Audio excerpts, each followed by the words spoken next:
If you're so confused and disoriented that you don't know where you are or where you're going, there are predators of the spirit who are much worse than snakes that are waiting in wait for you. And the probability that you'll move from aimless, hopeless, joyless anxiety to nihilism, corrosive bitterness, and genocidal fantasy in the fundamental extreme is very high. And so that's possession by a predator of the spirit in the desert of the soul. And that's real.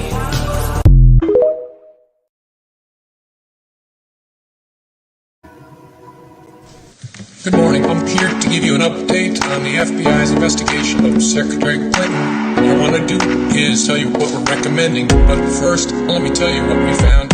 110 emails in 52 email chains have been determined to contain classified information. What difference at this point does it make? 8 of those chains are top secret, 36 of those chains secret, and 8 contain confidential information. What difference at this point does it make? Everything I did was admitted. There was no law, no regulations. Secretary Clinton should have known that an unclassified system was no place for that conversation. I did not email any classified material to anyone on my email. None of these emails should have been on any kind of unclassified system, not even Gmail. Well, first of all, nothing was marked classified. To the contrary, Nothing was marked classified. there is evidence, Nothing was tremendous marked, amount, nothing was tremendous marked amount. classified. Now let me tell you what we found. Oh my gosh. 110 emails. It was not the best choice. 52 email chains It was a mistake. have been determined to contain classified information. What difference at this point does it 8 make? of those chains are top Was secret. the best choice. 36 of those chains I said secret. it was a mistake. 8 contain confidential information. What difference at this point does it With make? respect to our recommendation, this is going to be an unusual statement in at least a couple of ways. Although there is evidence, our judgment is that no reasonable prosecutor would bring such a case. I know there will be intense public debate. I know there will be intense public debate. I know there will be intense public debate. What difference at this point does it make? 110 emails. It wasn't the best choice. 52 email chains I made a mistake. have been determined to contain classified information. What difference at this point does it 8 make? of those chains are It top was not a secret. good choice. 36 of those chains I said it was a mistake. and 8 contain confidential information. What difference at this point does it make? Honey, someone's coming to the house. Someone's coming to the house. What do we do? What do we do? What do we do? Who are you calling the pops? I'm gonna call the pops. We're recording you. No. It's okay. I'm just your Mic neighbor. off? Coming by to say howdy. Oh, sorry about that. Yeah, we're not used to people stopping by to say howdy without assaulting us first, robbing us, There you or go. defecating on our lawn. Sometimes all three. The trifecta. We're from Los Angeles. Just moved to Keno. Texas. I figured. Of course. Oh, the Tito. California plates? Yeah, Who else we got up in mask. here? I inside think your own Chuck's- house. No one else around. 2022. If you can hear We me. just want to be extra safe. We feel naked without masks. We'll probably wear them for the rest of our lives. We'll be buried in them. Is my little circle? Yeah, I can see my circle Well, vibrating or you whatever. seem you like a call lovely that. couple. Like I said, I just wanted to Sure, drop by Pappy, and Blake. welcome you to the neighborhood. Why? Do you want something? Next time I'd have No, to do some They're, entertaining I until think he's Chuck being gets the friendly. microphone. People working. around here are friendly. Like we've I seen in can't the hear movies, Chuck. right? I thought that was just make can you guys believe, hear like Chuck and I don't hear superheroes Chuck? or families What that in go the to world? church. No, that's a myth. This Say is real something, life. Chuck. Something. There you are. What the heck was that all about? How's Chad hearing you, but I wasn't? I don't know. I had a video running, so you might not have heard the video. I didn't hear no video neither. Yep. No, I was talking to everybody, saying hello to everybody in chat, and nobody heard a thing I was saying. Probably because that video was running already. Yeah, BC, we found them. Yeah, they were down by the cemetery back there. Hey, What'd you lose? our dogs got out the other day and took off. One of them got loose and figured the other one, bring the other one out and call him. And then he ended up running behind, jumping the fence after the other one. Then they ran away like they just crossed the border and they got a check. We had a Great Dane, a couple of them back in the 70s. And this female, her name was Nina, big black Great Dane, you know, she would disappear for weeks at a time. Just, man, she'd get out, she could run. Man, that dog could run. Anyways, we would get reports. This is up in Traverse City. We get reports from all the 3 counties around us of this Great Dane seen running with the deer herds. She wasn't after the deer. She just liked to run with them. And she would be gone for weeks, running circles around the counties. Yeah, BC, just leave your house, go down your road, then cross over to mine in front of the avenue over here and follow it back in there. And when you get down to the end, right there at the stop sign, turn to the left and go down, I think, 4 streets. And then turn to the right and follow it down about 5 blocks. And there's an old big cemetery back in there. I like old cemeteries. Those interest me. So basically, is it maintained or is it all grown over? Huh? I was telling BC, basically head due east from his house and he'll find it back there. It's probably... Is it all grown up or is it maintained? I hadn't been back there in a couple of years, so I'm not sure. I know they still put people in it, but it's been there a long time, they say. I probably told you about the one I worked on as a kid, right? Yeah. Hey, everybody. Hey, T. Hey, BC. Hey, Keno. Hey, Guards. Hey, Sharon. Marshmallow. Hey, Lake. Let's see who else in here. Hey, Ben. Hey, I said hello to all of them and didn't hear you in none of it. So hey, Happy, I can hear you again. Let's see. Hey, Gigi. Hey, Stan's Joyful. Sharon, Frank. Yeah, baby. Let's see. That's it. I covered everything. Did I hear Vicky in the background? Hey, Vicky. Yeah, hey. She just got up. We had to do a dance today. Her damn phone screen busted finally, and can't see none of her stuff. We finally got her a phone. Then she played hell remembering passwords through Google to get all of her stuff back. Hey, Tom. Oh, that's a pain in the... And then we went to get it at Walmart, which went the one in Marshall, and she's going to get the $60. What kind of phone is that? Motorola, and end up getting the Pro, which is $100. The last one I bought her was like $300. Should probably see a big difference, but my youngest son said the new $100 one's probably better than the old 3-year-old $400 one. Hey, Echo. Hey, Echo. Camo.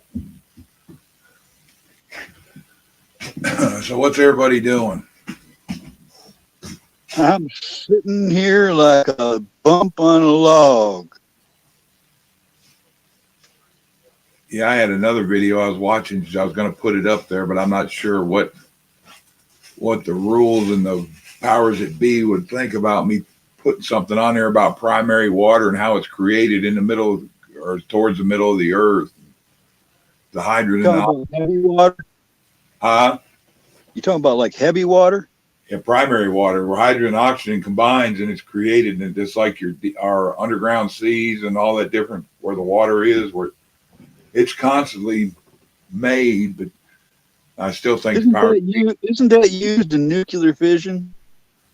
Not primary. It's just pure, fresh made water. But oh, okay. Well, there's something called heavy water. I remember some kind of an operation that the Allies did in World War II in Norway to take out the heavy water supply. Yeah, radiates it and puts heavy chromium in it and all that.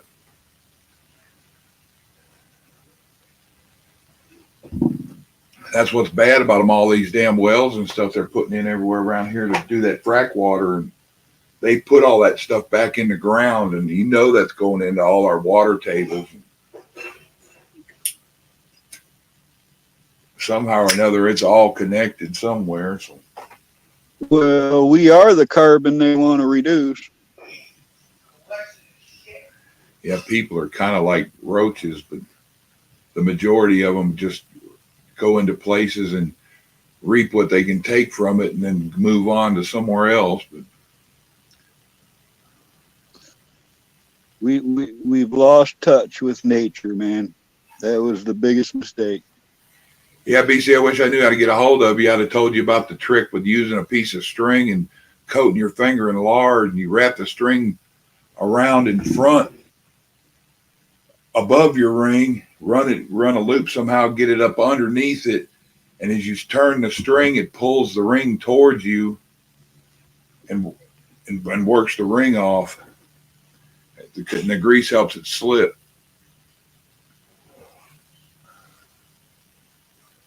Well, that's what she said. Yeah.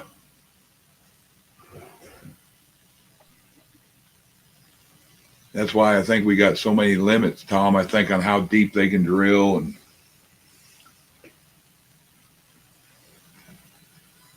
let's see. Guard's got the PP dance. That's the Budweiser shuffle.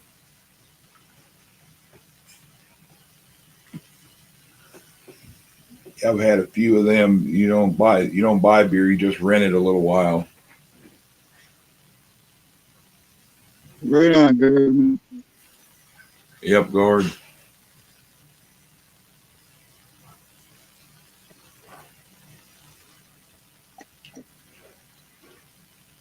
Yeah, used to. They were fast enough to get away from me. Now I'm older. They must have slowed down slower than me because they don't catch me now.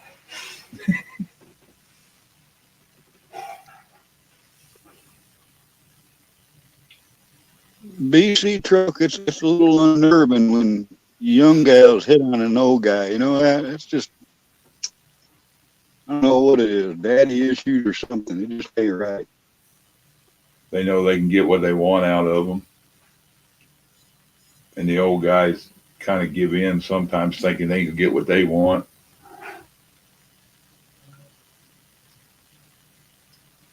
Might be my daughter. Kind of a scary situation there.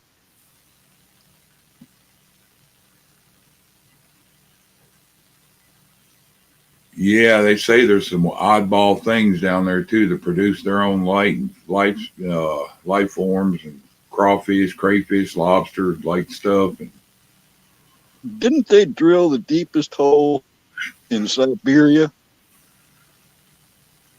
I know that's where they're working on them primary water wells. I think no, that was in Saudi, not Siberia. Yeah, he's saying one video he watched, they drilled down 12,000 feet. Yeah, they drilled a long ways down and had to cap it off or something. I don't know. That could be one of them urban legend bullshitters.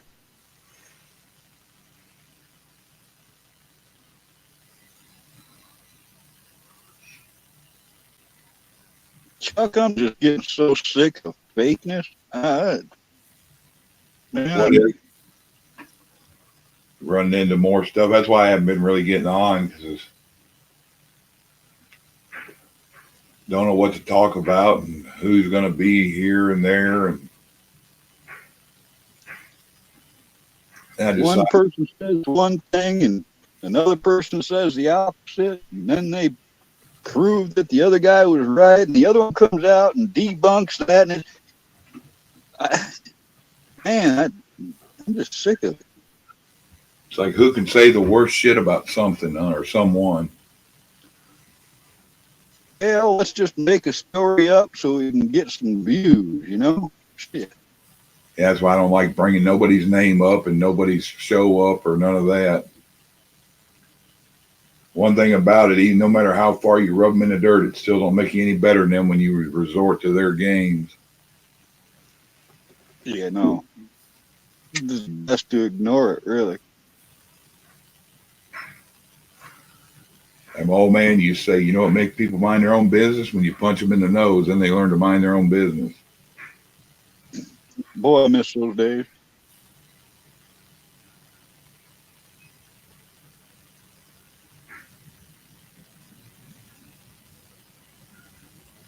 Good night, Gardner. Later, guards. Welcome to come up. Anybody else who wants to come up, the link's out there. It ain't for certain ones, it's for whoever. As long as you got a camera and you ain't shaking your willy, I don't care. I don't think that's how you do it. I think you go, the link's up there, but I don't want nobody to come up. Try reverse psychology. It seems to be working.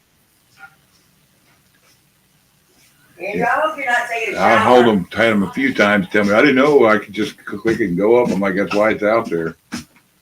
It's kind of like out in front of a store with an open sign, huh?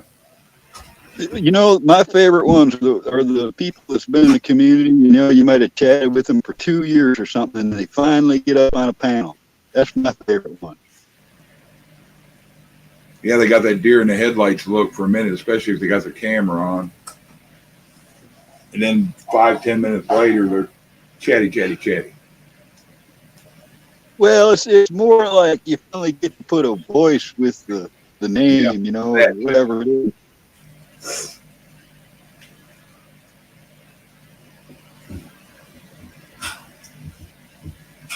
Yeah, Jeff Bear a minute ago talking about wanting to get me on a show with him and Bush. That'd be an odd triple, wouldn't it? Do it. I can't go over to that chat without getting kicked or slapped or hugged. I don't know about that person. I said we couldn't do any worse. We get on prepping, we don't get him in no trouble. So Where's Bonnie? I might have gotten 101 in trouble a couple times. I'm too busy making him laugh. That or making him scratch his head. Did he really just say that? Yeah, that's been my favorite thing about the show. Just posting stuff that blows his mind. I've done it a few times. It's really entertaining to see the shock hit that boy.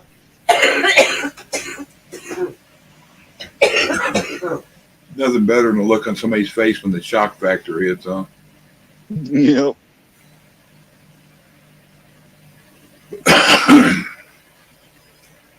Hey, Vicky. Hey. She just woke up, so she's kind of. Well, I was saying hello to Vicky Sorrells in the chat, but Oh. I'll say hello to you again, too. Hey, other Vicky.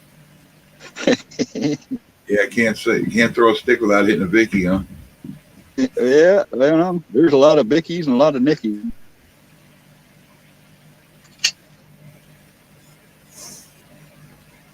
Here in the last, 5 years, I've met a lot of Vickies.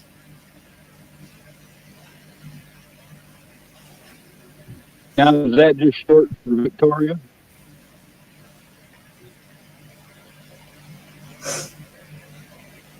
Ooh, it's cold. Hey, Robin, Bonnie, He's out. Gary. Freezing. Ooh. Hey, Bonnie. Hey, Robin. Hey, Vicky. Hey, anybody else? No. Just scroll. Hey, Jerry. Yeah, I thought I seen somebody else.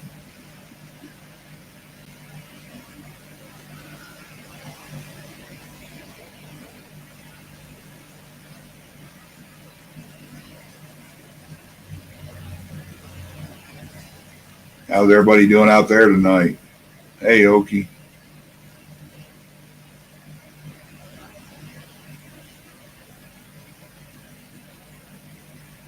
Yeah, I was digging around. They're talking about the planets aligning. That maybe that'll make all the politicians a little smarter. When did they align? It's supposed to be coming up this week. Let's see.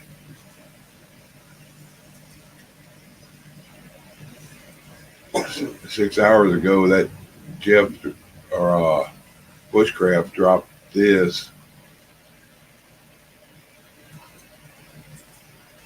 What did you say? Let me see if I can copy it.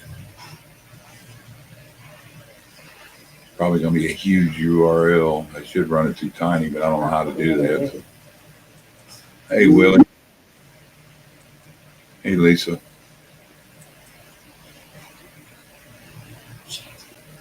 Maybe I can click that.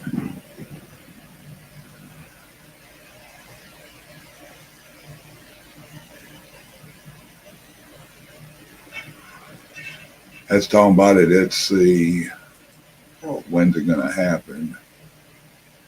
Planetary parade, the unofficial term to describe yet the event of the planets associated with lining up in a row, the same area of the sky above the plane O, our solar system. Let's see, the phenomenon can be observed from Earth regardless of visibility conditions. They take place 2240.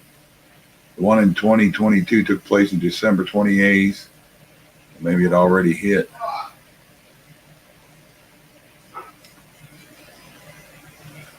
Oh, Con, how you doing? Hey, KY5. You know, it makes me think about a pool game. You know, get all the balls lined up. You can hit one ball hits the other. It would be the perfect opportunity for like outside sources to attack it.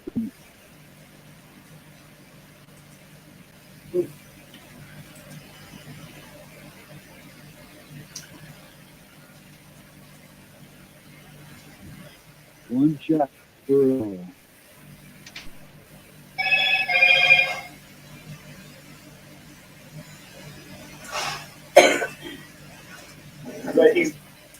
Here's one for y'all. I'll drop a little something. Are you dropping it or are you playing it? I'm going to play it. I'm going to X out of the chat to see it. Do what? I got to X out of the chat to see what you're doing. You may be able to hear it. I get to watch the panel or I get to watch the chat. I don't get to do both. It's just a little Jim Jordan ranting. Oh, I like him, Stormin' Jordan. Yep. Here you go. But is there any chance that you may be Speaker of the House? No. Matter of fact, he might be my. No, I'm being clear. I want to chair Judiciary Committee. I mean, you guys know I like this ability to cross-examine witnesses and get the truth for the country. So that's what I'm focused on. What needs to change between now and when this ends? Votes need to change. It looks like to me. So how do you do that, though? I don't know. We're going to work on it. But I got to get back to the office. Are you guys having more meetings and negotiations tonight, sir? Johnson for dinner. Thanks, guys. So he don't want speaker. He should be in the Judiciary Committee, like they say, because he dropped the hammer on some food. He'd rather be grinding bones than standing up there like he's somebody.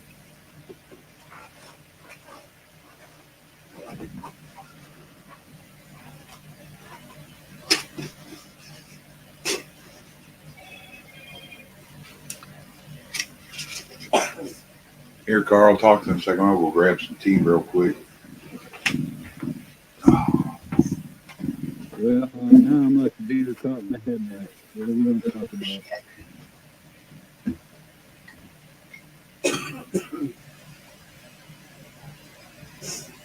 Yeah, okay, I only get notifications sometimes too. When I see somebody going live, I've been trying to share it out through Messenger so people see it.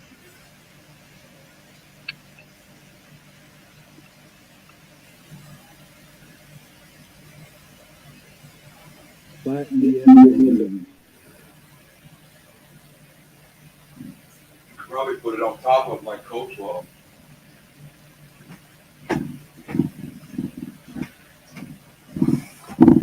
So everybody's week been good? Surviving. That's good.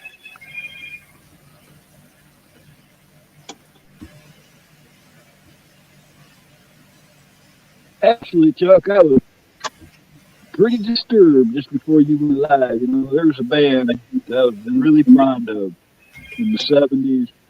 I've seen them 20 times in concert. Had every album they ever did. Know every lyric to every song. Who's that? But some years ago, I seen that the singer was on that list for that island. And I just made me kind of ill. But I just watched a video about that fool. Oh, Aerosmith? Steven Tyler's an asshole, man. I'm telling you, it just makes me sick to know that I endorsed and supported somebody like that all these years. Yeah, I seen something the other day. They had a picture of a bunch of them together, and in the caption said somebody tell everybody, these people need to tell their grandmas to dress better. All of them look like a bunch of old women. I think I seen that picture some time ago. Said something about they look like a bunch of people's grandmothers. Hey, Robin. That dude was a dick. He had this really young gal. Liked her, she liked him. Asked her if she wanted to have a kid. She said, heck yeah. He threw her birth control pills right out the window. Then when his father rejected her, he made her get an abortion. And the child lived. And then they killed it. And Tyler saw the whole thing. And he's sitting there next to her hospital bed doing lines and shit. This dude, you know, my opinion of that dude is just wavered a lot. Yeah, it shows piece of shit. That's meant many of them. I think they get consumed in all that shit to get popular. And then they just stick with being that way. That's a lot of them said that when you go to the crossroads and make a deal with that demon, you're fucked. Yeah, I keep my soul even if I lose my life doing it. What's up, Joseph? I haven't seen you, man. Hey, Joseph.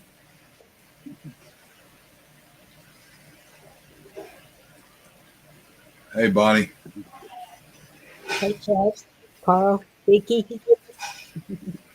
Hey, Bonnie said, What you got? Bonnie jumped up here. What's up, Bonnie? I don't know if you guys heard it. There's only 2 or 3 people in here when I started the show. Listen to this. I like this guy. If you're so confused and disoriented that you don't know where you are or where you're going, there are predators of the spirit who are much worse than snakes that are waiting in wait for you. And the probability that you'll move from aimless, hopeless, joyless anxiety to nihilism, corrosive bitterness, and genocidal fantasy in the fundamental extreme is very high. And so that's possession by a predator of the spirit in the desert of the soul. And that's real.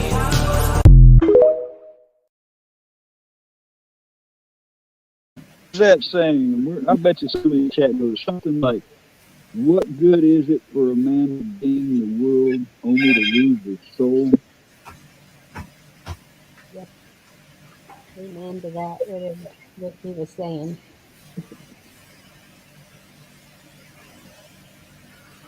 You got to get closer to that mic, I think, Bonnie. Maybe it's on other screens.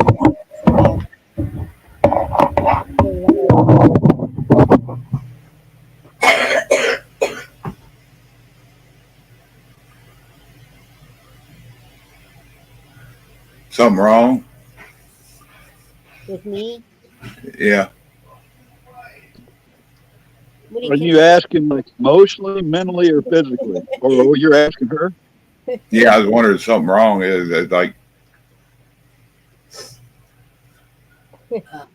we can throw it all out there on here.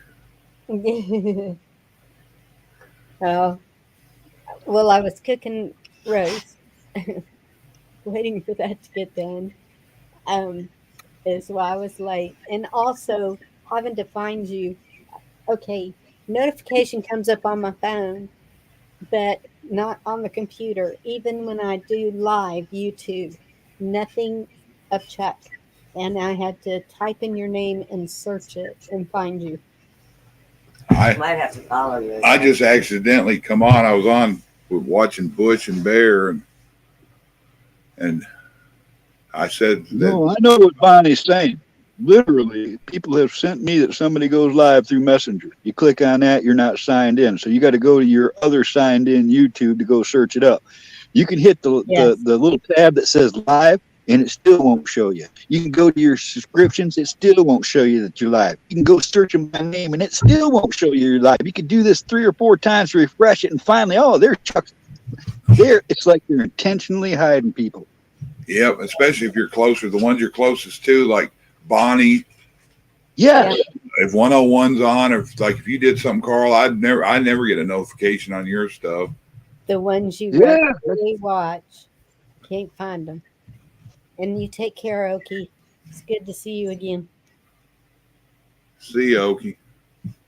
Did you tell her your phone's been messing up?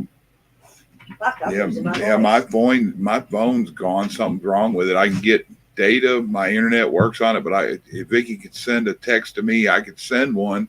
It'll sit there and buffer, and it'll tell me it can't be completed. She'll get it a little while later, but my phone won't even dial out. I don't know what's going on. I'm having the same problems. I'm amazed that you guys can hear me and I'm still here. Yeah, you're not cutting out bad like normal either.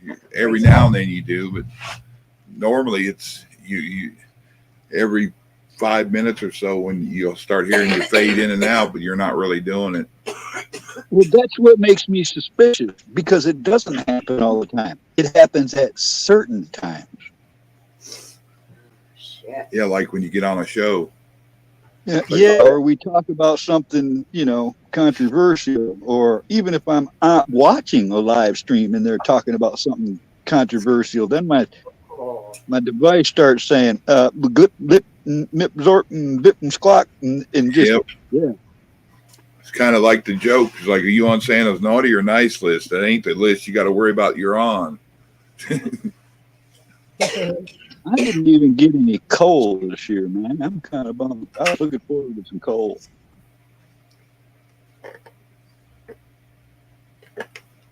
Yeah, Charlie Brown. I didn't even get a rock. Oops. Bad. It's fucking cold. Yeah, I did that, Willie, and it didn't fix it. What it is my phone is a Galaxy 9 Note, and it was from Verizon. I put it on Straight Talk, and it's always been funny. I need to go in and redo the firmware and go for, I think it's got U firmware, and I need U1 or UI or whichever way you call it. But I'm afraid to do that. I did all that and still didn't help. And then I figured something out, Chuck, that was kind of sneaky, if you ask me, because it wouldn't show you until it was happening. And what it was is my signal was jumping from one to another.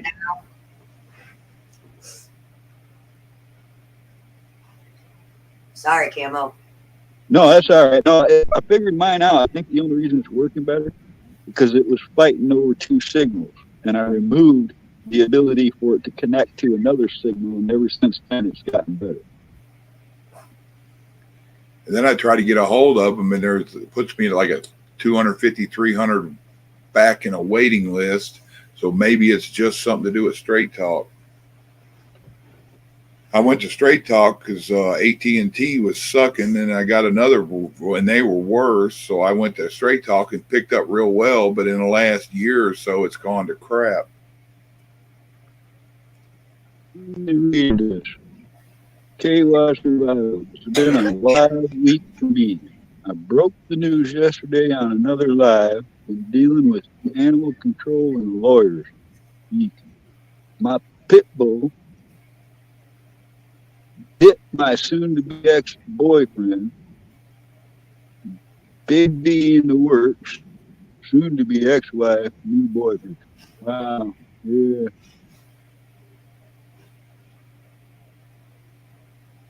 Always keep going. Shit.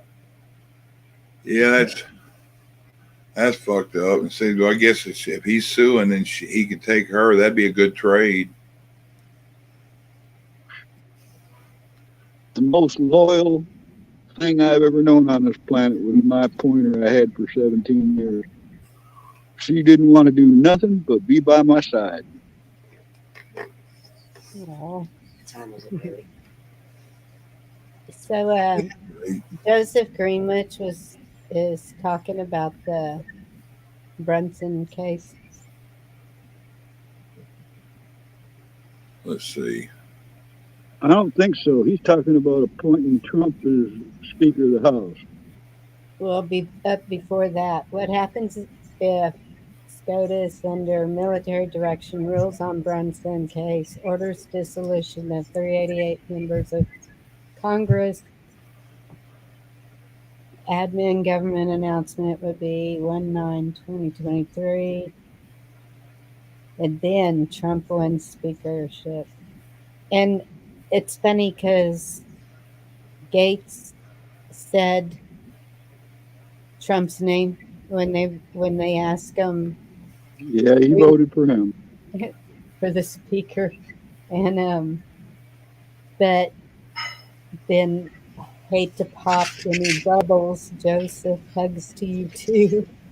But apparently it's on the is that called the docket when they're waiting to go before SCOTUS, and they only, like, out of 178 cases, they only listen to one. So it being picked as one of the cases, who knows? Well, that's, this whole thing it's been on my mind for well over a week now. That's all I think about. All right. Because there's elements out there that are brushing it off like there's no big deal. But if it's on the docket, that means it's already been accepted, because what they're saying is Friday it goes in front of a review to find out if it's going to go to court. So then what's it doing on the docket? Exactly. It has the number. But all the cases did, if you go to their site, SCOTUS site, all the cases had a number. So that's where I'm confused too, because it's like, all I've been hearing is it's going before SCOTUS on the 6th. And apparently that's not how it works. So I don't know.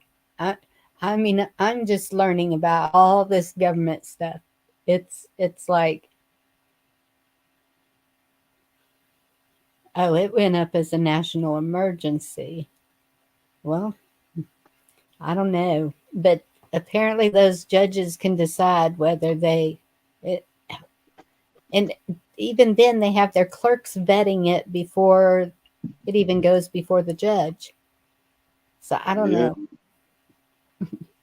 None of us do. It's kind of, like I said, it's been on my mind for a while, and I just, we got one day left. We're going to find out what's going to happen, because if it just gets brushed aside or under the rug, well, it's going to piss a lot of people off. Yes. And so that's another thing is with the voting that's going on right now with the House. We see what they're doing. I mean, they're doing that on purpose, obviously. So what happens if they keep stalling it? That's exactly the word too, is it feels like stalling. Why are they stalling? Why would they vote for a dude 11 times in a row when they know he ain't going to win? What the heck is really going on, folks? Because they're blocking it. They know that there has to be the 218, and they are doing whatever they can to block it for some reason. But that's what I'm wondering. How long will they be able to do this? Is there a limit? I mean, this is the first time in history. No, I don't think they know that word. But it's been a long time since anything like this has been done. So it's like, what is the purpose and what's the possible outcome if it keeps on stalling? We're going to find out. Yeah, I was muted. I was sitting there talking away to y'all, and Vicky goes, "You on mute?" Daggone, sorry. No, I've muted myself. Well, I'll just start right here and say I probably agree with you, whatever you say. Oh, I was saying tomorrow we got one thing. Then Monday the 9th, there's more stuff. Oh, really? I'm looking at and reading some stuff just then when I had it muted that there's so much stuff going on with them now, and a lot of them are losing their mind. The media too, because actually Congress is actually stuff going on there, and they don't know how to react. The politicians or the media. Who was that jumped in Kevin McCarthy's ass this morning? Did you guys hear that interview? No, I'm not sure. What about Kevin McCarthy? Let me look. I think I saw something about that too. Let's see. Somebody from Texas jumped all in his ass. Well, good. Hi, Chip. Told him you more or less told me he was a worthless piece of crap and he didn't need to be Speaker of the House. Oh, darn. Keno's foreseeing the future. You never know which way the sand's going to shift under his feet, what he told him. Thank you, Keno. Yeah. About time people are letting these other people know how they feel about them. Yeah, like I have been saying, time to speak up. Well, and that's if I just said something that gets you taken down, I'm sorry, but these are current events. We can't talk about current events on YouTube. I mean, Right. I'm not saying go slow. Only if you're on the other side, Bonnie. I'm not saying to do any violence or do anything. It's not saying to do anything. I'm just asking questions. Basically, is by all of this, then what does that mean? Never learn if you don't ask. Exactly. And I know we have some really intelligent people here who know a whole lot more than I do. Oh, I've learned more in the last year or so just being on these shows. I want to play this video, but I'm not going to. It says, wanting to not be around white people isn't racist if you're black. If you turn them black and white around, then it'd be racist as hell to them. Oh, I just made a post on social. Let's see if I can recite it. Went from I'd like to teach the world to sing in perfect harmony to you're too loud. Wow. Calling yourself non-binary categorizes everyone as binary or non-binary, thus creating a binary system which makes you binary again. Okay, what the heck is binary? That's what all these two. The ones that say they're not non-binary, they're not male or female, they're id. Oh, good Lord. I'm sorry. I guess another football player just found out he's clotting up. They're trying to figure out what's the rash with all these professionals getting sick. I don't know, but whatever you think you are, if you can't tell what a woman is, you don't need to be leading nothing. Yep. I know what I am. Been that way since I was born. Barney, are you an Apache helicopter? No.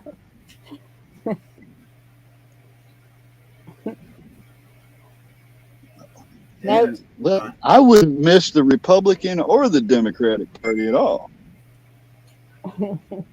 Yeah, I don't think it should be nothing divided there. They should all be working for like-mindedness and working on fixing things, agreeing or disagreeing, not sticking together no matter what.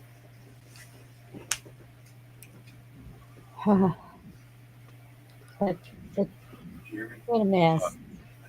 What did I see today? Oh, I saw today. Japan. Let me mute this so I can hear you. I just said the stuff's down there. There's one I don't big want- rabbit I don't and want- a bunch of little ones. I don't want anything right now. If your mom wants it, she can get it. I might later. I just saw where Japan is doing a huge investigation to the, I'm going to call it SDS.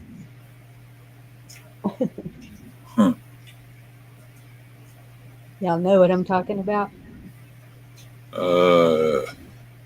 You mean the bank man? No. Okay. SD syndrome. Oh, yeah. All right. I thought you were saying ST. No. D. What y'all were just talking about. Yeah. You mean that giant elephant that just dropped dead in the middle of the room? Yeah. Yeah, I'm allergic to medicine and knowledge, and I don't. Stupidity makes me break out.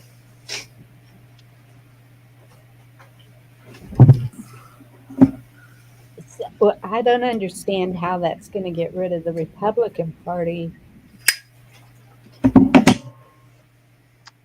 It's the same bird, two different wings. Well, yeah, exactly. That's where I keep saying I'd like to see just sweep, start over. Yeah, like all 388 of them. Yes. It's like, which side of the turd do you like? There ain't a side on a turd. Oh. Hey, book girl. Let's see if anybody else come in. Hey, Barb. Yeah, Gigi, he throws it out there in his songs. Definitely. But he didn't have to answer to anybody.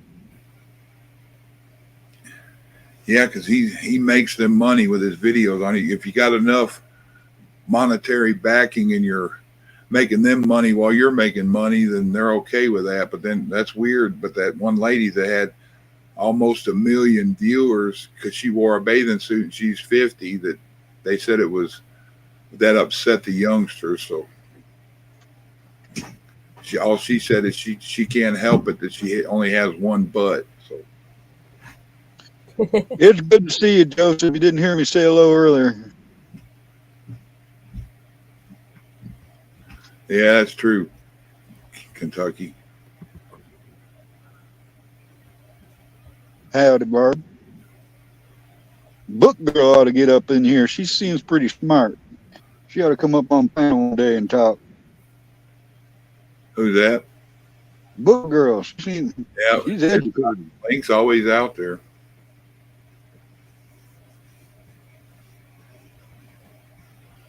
I think it was you that told me that I didn't need to put it was open chat if I got the link out there.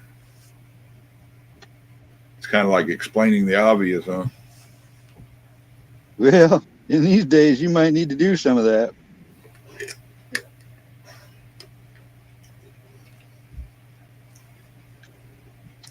I'm pretty sure warning labels have saved a lot of lives.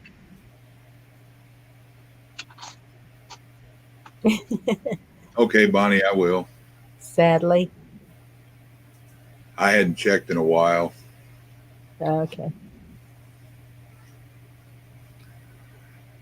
I told Vicky around here all the stuff going on, me running Wyatt back and forth 3 times a week. And then today we had another one. I had to take him to a doctor. So that's 4 times this week, all over the place. I spend an hour there and back, basically, or longer. Then I have to go back 3 or 4 hours later. And oh my goodness. every night the next day that I got to do it, because it's usually off. It'd be anywhere. I got to have him there from 5:30 to 1 o'clock in the afternoon. So it keeps my sleep schedules jacked up and stressed. I forget all about email shows and all that. That's why I broke down. What was it, a week or 2 ago? I told you me and him sat down on a Thursday night and started watching Yellowstone, and we ended up watching all of those, all of the 1883 and all the 1923 that was out. Yeah, I'm caught up on all 3 of those. Those are the only 3 shows I really keep up on. Well, that and The Curse of Oak Island. Did you ever watch them, Bonnie? I'm going to have to. So how are you watching them? Netflix or? You can get them on Netflix. Now, I know some tricks, man. You don't have to pay nothing. And I'll tell you here, but well, I have it's not. Netflix. listen. This is how it started off. Anything you want to watch is out there on the internet for free somewhere. The trick is finding, and there's a few sites that are really good at providing. And there's a couple of them that are a pain in the ass because of pop-ups and stuff. But there's one site called Go Movies. One word, Go Movies. GoMovies.com. And you'll have to, X out a few pop-ups and ads and stuff. But that's a good site. And it doesn't cost nothing to stream something to watch it. It's back in the day, downloading something, that was illegal. It was never illegal to stream something and watch it for free. Right. Yep, K-Line. Bonnie, I don't know if you saw that. He just said something that I posted earlier on Facebook. Let's see, where's it at? Say, we didn't have play dates when I was a kid. Our parents kicked us out until dark. And the weakest among us ended up on unsolved mysteries like Mother Nature intended. Oh my goodness. And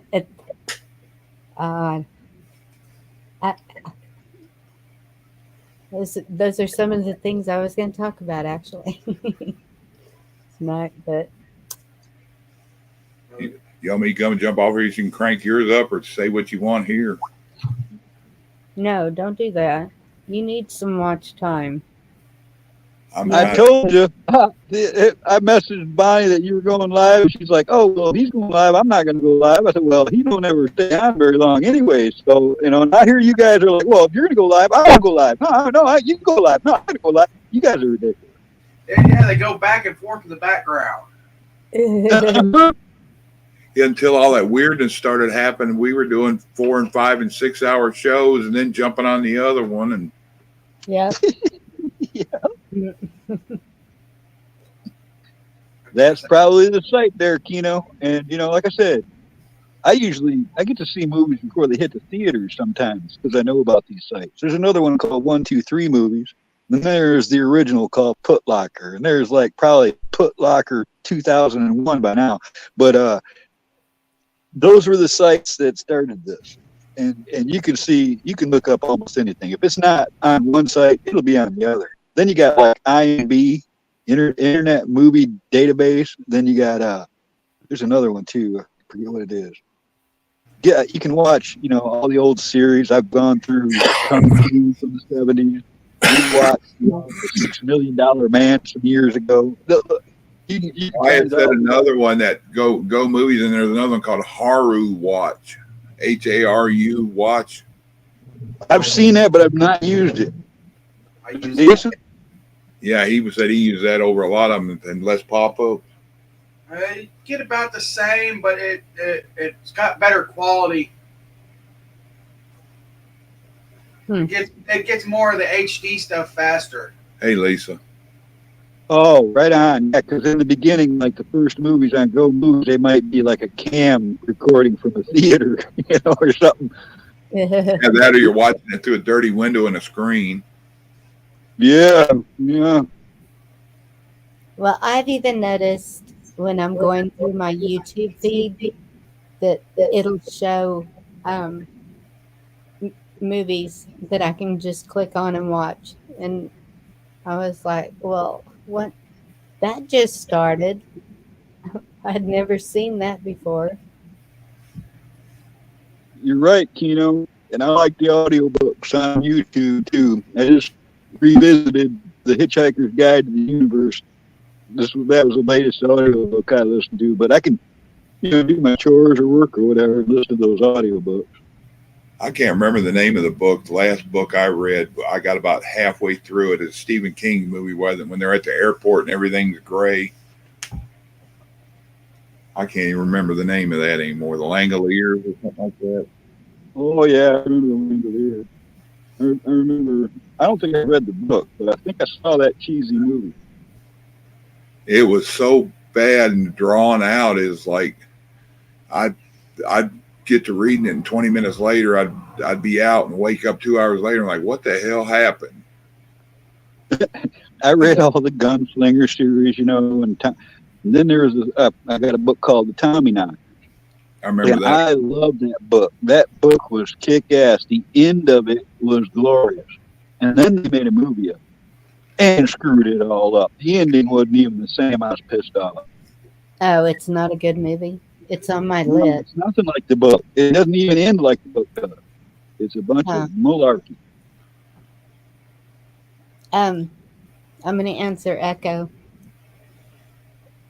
There's a app that you can go to your Play Store, and it's just called Signal, and you can download it, and it's supposed to be a way to communicate through satellite instead of other ways.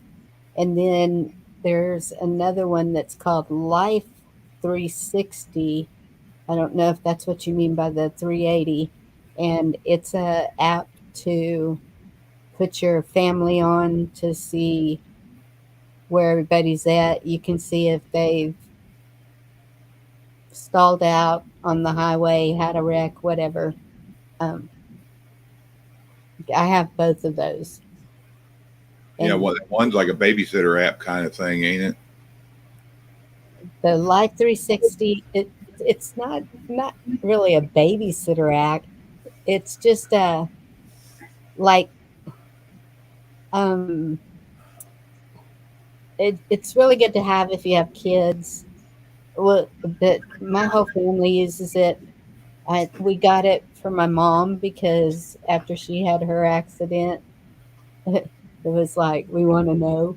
And the girls have it all together so they know where each other is. It's just so somebody knows where you are. If you lose your phone, it'll find your phone. It's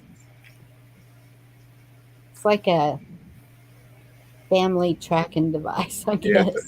Could Chuck use it on his dogs? Yeah. I have to buy him cell phone. Right? Have to duct tape it to them somehow or something. Them two pissed me off so bad in there. I went in there earlier with my belt like they were kids. You ever do that again? Yep.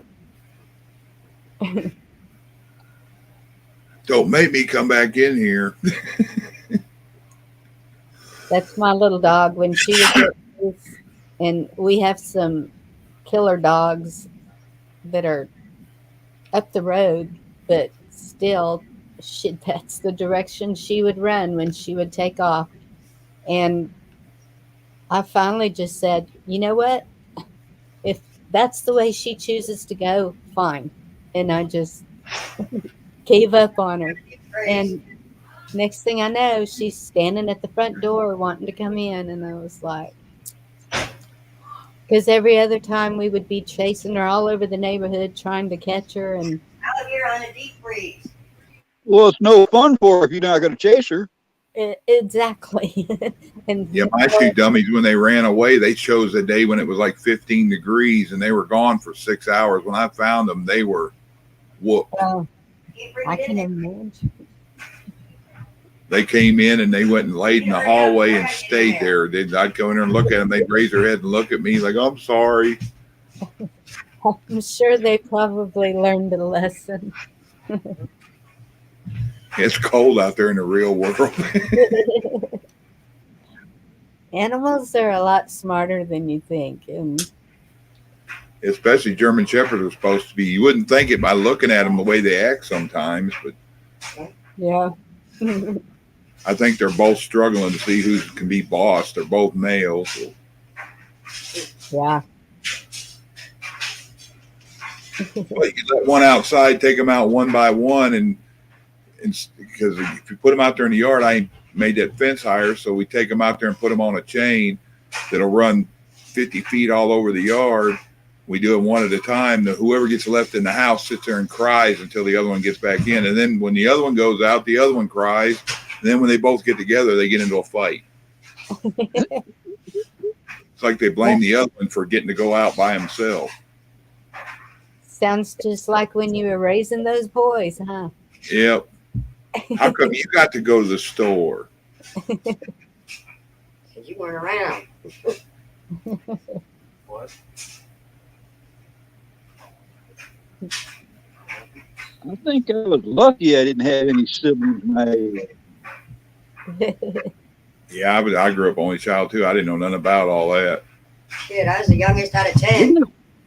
Wasn't it weird, Chuck? I mean, I was like an observer to families like that. You'd see brothers always at each other's throats and stuff. It was just a strange thing to see.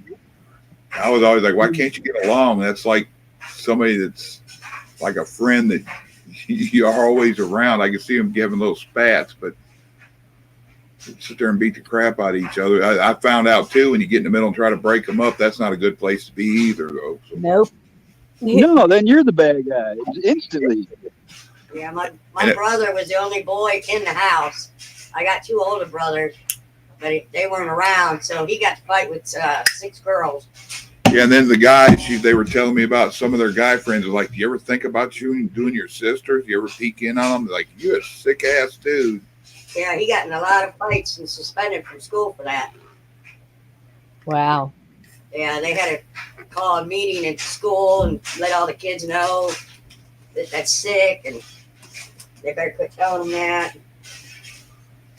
Heck yeah, that's. I guess it's bad enough to say something dirty about somebody's little sister, but when you say something Arkansas fight or whatever you want to call it. Oh yeah, don't let anybody say anything about me around him. I was his favorite. Well, because I look just like I know siblings still that they fight all the time, man. They hate each other. They don't even get along. Yeah, doggone. They are the only ones allowed to kill each other. Somebody else tried to do something, man. They're in there in that together. It's not hate. My brother and I, still to this day, I will pull every punch. I know his weaknesses, and I know what buttons to push, and I still to this day do it. It's just a sibling rivalry thing. If you didn't have siblings, you wouldn't understand. I feel cold. And I saw it with my kids too. It was the same thing. Yeah, I never understood all that. I remember as a kid growing up, if the ashtray got knocked off the coffee table, it had to have been me because the cat was too small to do it, and the poodle dog was too small to do it. It had to be me, get my ass tore up for breaking stuff that I never touched. Yes, I had that happen to me a few times too. Even though there was that's the thing, Chuck. You know, I didn't get away with everything, but I got away with a lot of stuff as a kid. But I also excuse me a minute, got blamed for a lot of stuff and paid the price for stuff I didn't do. So it kind of like evens out, you know. Oh, I got to move the mic for a few minutes. I got to roll Vicky some cigarettes. in my house, everybody got to blame. If somebody didn't fess up, we all got our asses whooped. Huh. They tell us, we'll get the right one. I remember being around mom and dad's friends, and and if there was more than one family over there, like they were playing poker or something, and something happened and us kids were around, like I wasn't around it, I didn't see it, that wasn't a good answer. It was like, okay, you get around there and anybody talking, you guys find out, somebody better come back and let us know what happened, or everybody's getting their butt tore up. Yep, that's how it was in my house.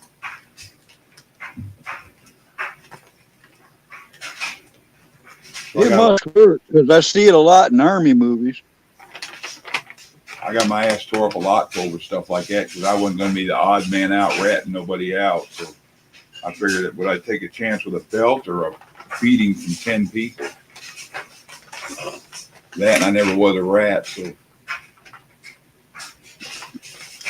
usually if it was me, my sister Tammy, and Shelly, we're all like a year and a half apart. Usually if it was one of us, it was all of us doing this stupid shit together. And around all of them, I was the youngest one, so the weakest link should keep their mouths shut. Yeah, I was about as far from the snitch as you could get, Chuck, Yep. because all of me and my friends were trouble, and my mom was a cop. So it was beyond not being a snitch. It was learning to keep your mouth shut. I realized at a young age to give my mother as little information as possible, and I'm not even exaggerating. You never give any more information than you have to. That's what the Nell and Debbie were doing with me, having me narc on each other. So I started realizing what they were doing. I was like, no more. Yeah, I remember a buddy of mine. He's about somewhere. He's a little older than all of us. He's probably 65, somewhere 68, and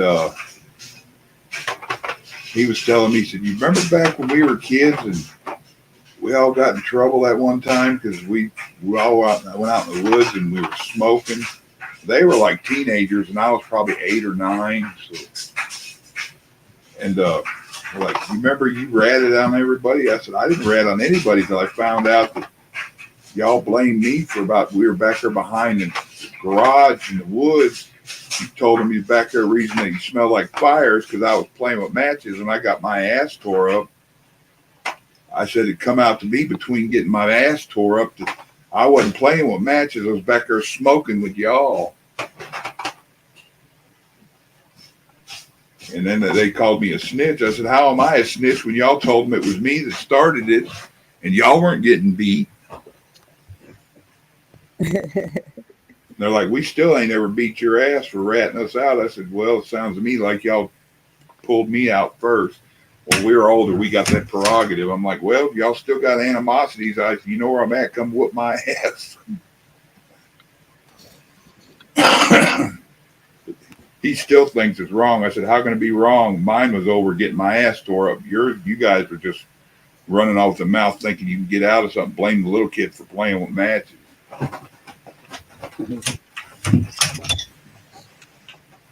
That reminds me of something. When I lived in Oxford, Michigan, my mom was a cop there, and there's this little park downtown. And every kid, every day, was hanging out in that park. And everybody knew me there. 90% of the people in that town would do that.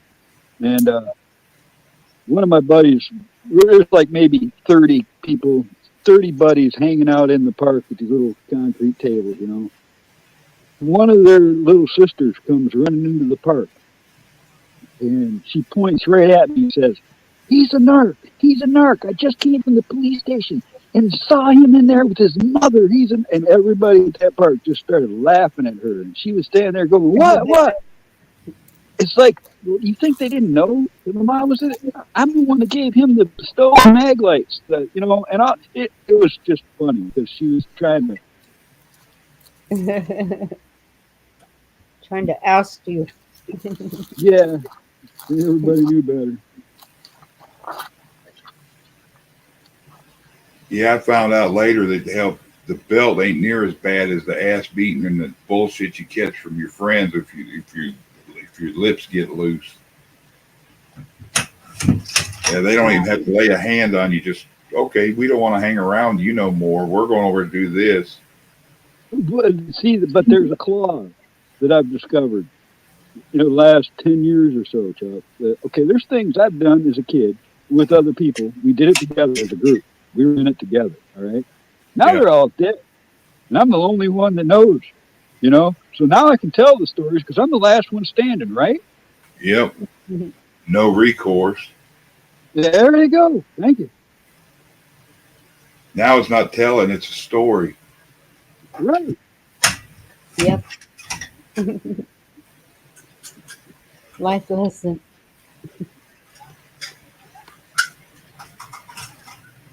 So, all those sci-fi movies that y'all have watched. Did you just call me a nerd?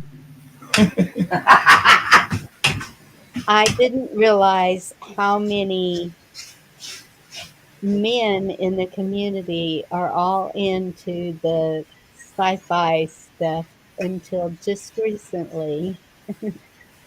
But you know how there's always a hero? There's always someone who will even give their life to fly into this huge thing. Well, yes. Do it up. Yeah, I know what you're talking about. Right. But also, I noticed something else since I've been into this, since the 60s. It was just the last decade, or maybe a decade and a half, that the good guys don't get to win no more. Right? It's like there used to be the hero would win the day. The hero would save the girl tied to the railroad tracks. There was a happy ending. There's a lack of happy endings in these new modern ones, man. There's a reason for that, I believe. You're on it now. Here's one I got to ask you guys. I heard a term yesterday or the day before. Somebody was talking to a friend of mine, called me a Sigma male. You ever heard of that? Oh, hold on and say it again, because you were really muffled, or it was just me. He called me a Sigma male. He said it's like an alpha male, but I don't give a shit what anybody else thinks, and I keep to myself. Well, I never heard that term. I haven't either. Huh. I looked it up earlier, and that's pretty much what they called it a lone wolf. But I've always thought I was kind of alpha because I'm just like, yeah, y'all know what you're talking about. Here's this. Here's how you do that. I'm not an arrogant prick or. Yeah, see, I can't be an alpha because I don't want nobody to follow me, and I don't want to follow nobody. You're in charge of your own thing, and you know better. You might be kind of a Sigma too. Look it up. It's SIGMA male. Did you just typeset me? I'm just saying you might be if you're the lone wolf type, and you. I don't know how you can get any more alone. You probably don't have any problems either calling people on their bullshit. I got more of a problem with my filter. Yeah, what's that? Is that thing like a conscience that tells you don't say this or don't do that? Yeah. What's up, Devil Dog? No, you want that. You definitely want to have that conscience, because I've got a theory. I mean, sort of like a conscience. Well, imagine though, Chuck, not having the little angel on one side and the devil on the other shoulder telling you what you shouldn't do. Imagine not having that little, safety feature built in. That would be a bad thing. I think we've actually seen some of that. Yeah, the asshole I am, I'd be bad if I didn't have a conscience. Well, you keep calling yourself an asshole, people are going to start believing it. Hell, me and my wife will agree to that. But you ain't. I haven't, you're not. The most I can give you on that is you might come across to somebody as an asshole in the beginning before they know you. But you're not an asshole, man. I know a real asshole when I see one. And so it's like them gals that are proud to be a bitch. If she's proud to be that way and saying it all the time, I'm just going to believe her. All right. That's where I'm going to leave that. I know a girl that has that tattooed on her wrist. On her head? On her wrist. Oh. Well, people change too. I mean, I've had a tattoo on my arm that says "Born to Raise Hell" since I was 12. I went through this phase of regret, and now I'm thinking, maybe I was put here to raise a little hell. Like that old Ozark Mountain Daredevil song. You want to get to heaven, you got to raise a little hell. Yeah. Oh, I can do that. Yeah.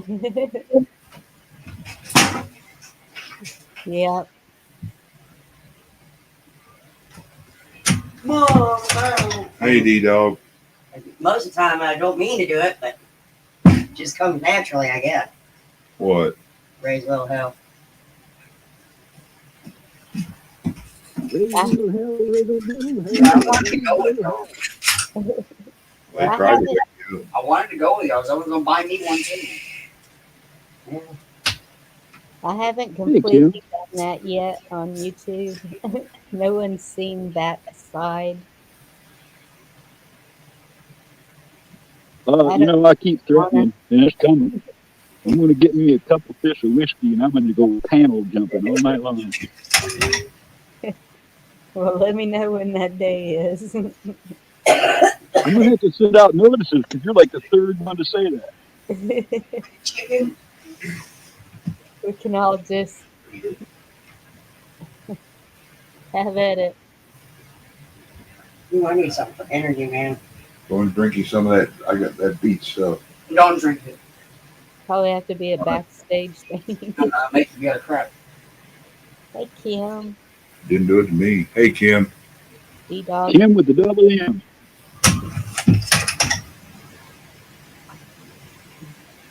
And your mom got stomachs that are like so. It's You know I'm live, right? yeah, but you were talking to me. I know. You just watch what you say. People don't want to hear about your ability to go to the bathroom. Chuck is not the kind of guy you put on speakerphone. Nope, Vicky did tell you that at work. So, whoa, let me get my husband off speaker. Hey, D-Dog has a shirt that says, I pooped today. I pooped today.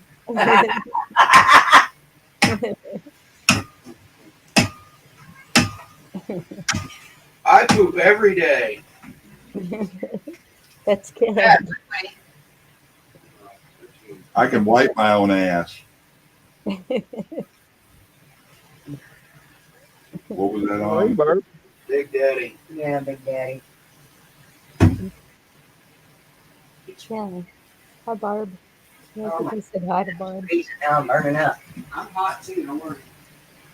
How hot is that bathroom? That's what I was saying earlier about they were talking about Thank you. hormones and stuff on Jeff's, and I said, I don't know if people didn't know how to take it or didn't get it. I said, you know how to make a hormone? Don't pay up. Hi, you muffled. What are you doing that muffles your microphone? I turned my head down. I said, you know how to make a hormone? Don't pay up. Oh.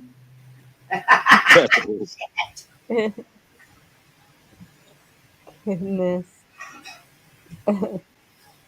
Even Jeff didn't laugh, and I don't guess if he didn't get it, but I did put it in chat too, so it may have not made sense. To win in. No, Jeff would get offended about like I would. I don't think Jeff I was like, let me try this one because this has been formulating in my mind for about a week. When you try to make up your own little jokes or whatever, I do that a lot. And it was something like, I tried whores on doors, but it wasn't nothing but something fancy on a crack.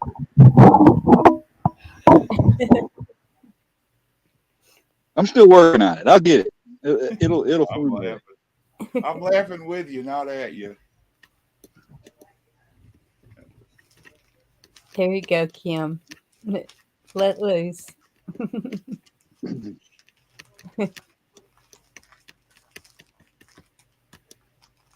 Yeah, Kim, I think I offended somebody the other day because I told them that said Walgreens sells these things up there that they're sticky on each end, and they have a little thing in the middle that you can put over your boo-boo. They call them pussy stickers, and he got mad. You know what I did, Chuck? Last couple of weeks I've been doing it.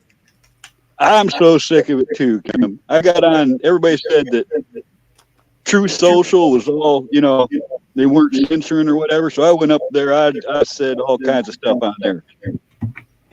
It's almost like you forget what it's like to freely speak. Yes. Did you get popped or no? No, matter of fact, I got a lot of, nobody's argued with me or nothing. They're just sharing what I say. Made them speechless? I don't know. But I let it all out. I let it out about everything. Here, Lauren said it here. I'll put it on there for her. Fuck him. Fuck him. Fuck him. Waited for an hour and a half for y'all. Got tired of this. Yep. Somebody's echoing.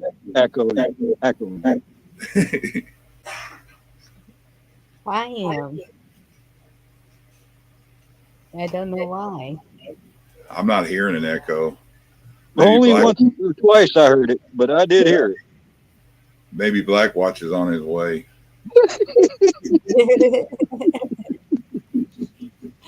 Nothing bad about it, but I think he knows what it does. He's just messing with Carl about it. See, now that's where I'm at right now. I ain't playing no more. Next time he wants to discuss this, I'm not going to be so humorous. Well, Because now I fully believe, just from a comment that he wrote the other day, I'm convinced he knows what he's doing now. yeah.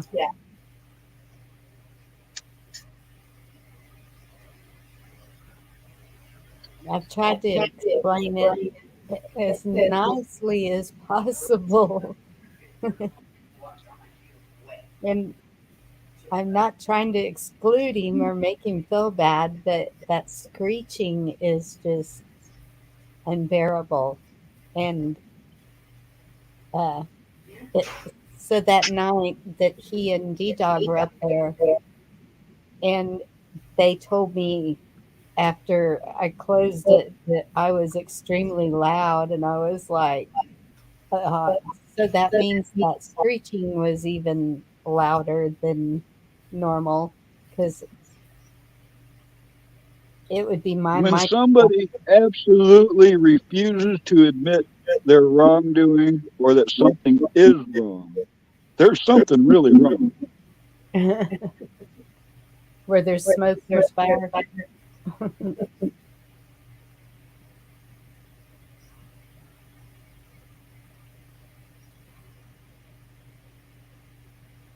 Good idea, Kim.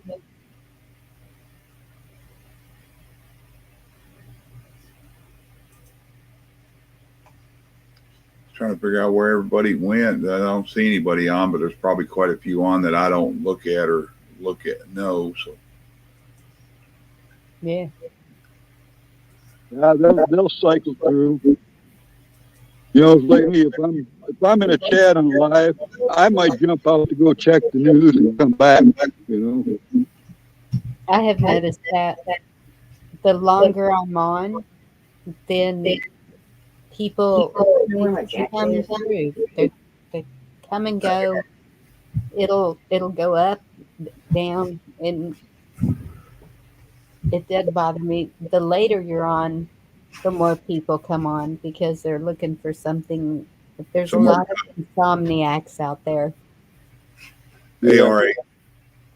Hey, R.A. hey, Area 111, where you been? Did you get a strike or something? Good to see ya. Yeah, I am hearing an echo. Yes.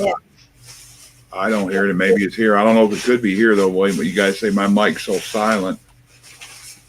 Do you have a YouTube something open? Nah, I got a lot of YouTube open. They're all muted. You weren't in there very long. RH, that link's up there for everybody. Jump up. There he is. Ready here. Trying to flex your phone on me now? God. Hey everyone, what's going on? Hey, what's up? I'm getting another vacation without pay from YT, so thought I'd come Well, I in was and say just hello. asking you that. Probably while you were trying to get on panel. Yeah, 2 weeks this time. I deleted all my videos to try to avoid getting taken down where I could just have casual conversation, but it took one of my deleted videos and used that to give me my second strike. So Ain't that some shoe? Yeah, all right. You remember they hit me twice in a month. I got one Yeah. off around New Year's, and the other one comes off here sometime this month. So it's just me. Why am I- Basically, for those 2 strikes to get wiped clean, I have to wait and not basically do anything until March or whatever. But they're gonna find a third one for one of those videos I, conducted a live stream in before. So I'm expecting them to permanently ban that one, area space 111 whatever channel. So, anyways, that's what's going on with me. Other than that, Mrs. Area 111 has the bug, whatever, flu bug, whatever. I'm trying to get over that. And, Yeah, right. We had it all around here since Thanksgiving, and it made its rounds for a couple weeks. Then Bonnie got sick. We sort of got sick again. It's been just jumping around. It's them playing with us. I don't know if you're doing it right now or not, but I've been telling everybody for the last few years, you get yourself some organic lemons, use half to a full lemon, squeeze it out into a cup, add some water, make a tea out of it, and then add local honey to it. And I say local honey because it supposedly helps with allergies and stuff, but that is a good potion for whatever ails you. I believe in it, and it works for me. A lot of vitamin C plus. Put it in with some tea and crush up half an aspirin. If you can stand garlic, eat a clove of garlic a day too. So is there any kind of like rules or different on your channel, your new channel here, Texas, as far as what we can or can't say? God's name in vain, and just watch terminologies. That's how we put things. How we kind of don't say the pokey word. And Yeah, just got to use code words, brother. Code words. It's bullshit. But yeah, I'm still sitting on 1 strike, but I went back on as soon as that 1 strike. Hey, Bush. Bushy. Links up. You want to come up, bud? Of course, I'm still up on Rumble, but the don't share a whole lot of information with a lot of people there. But anyways, it's kind of hard because you don't get alerts, I guess, from Rumble. Kind of like just got to check in on Rumble to see if somebody that you follow has put up. Right, because the emails you get from Rumble come in late. Yeah. I'm on right now. I'm live here on Twitter and D Live. So. Oh, Twitter I'm too? with Carl on Rumble too, but I just don't use it very much unless I'm just watching something. Yeah. Rumble, but you got to have what 200 or 300 subs before you can start doing lives, and that makes absolutely no sense. I think you can pay for it too, though, Chuck. I think you can make a payment to them and start right away. See, I like Telegram because you can show movies, you can have live chat just like here. When we went to Tens that night, she was showing videos, and then we were all just talking and hanging out. It was pretty cool. Yeah, RH, my main thing is don't say God's name in vain. That's the main thing I don't like. 10-4, I agree with that 100%, brother. Everybody on this panel's all for that one. Thank God we have common consensus on that one, right? Yes. Well, I thought I'd bore myself even further today. I took out my pocket Constitution. So, Alex Jones sent me one of them with a T-shirt a long time ago, and I like it. Hey, Ridge Runner. Yeah, I got one from Hillsdale College.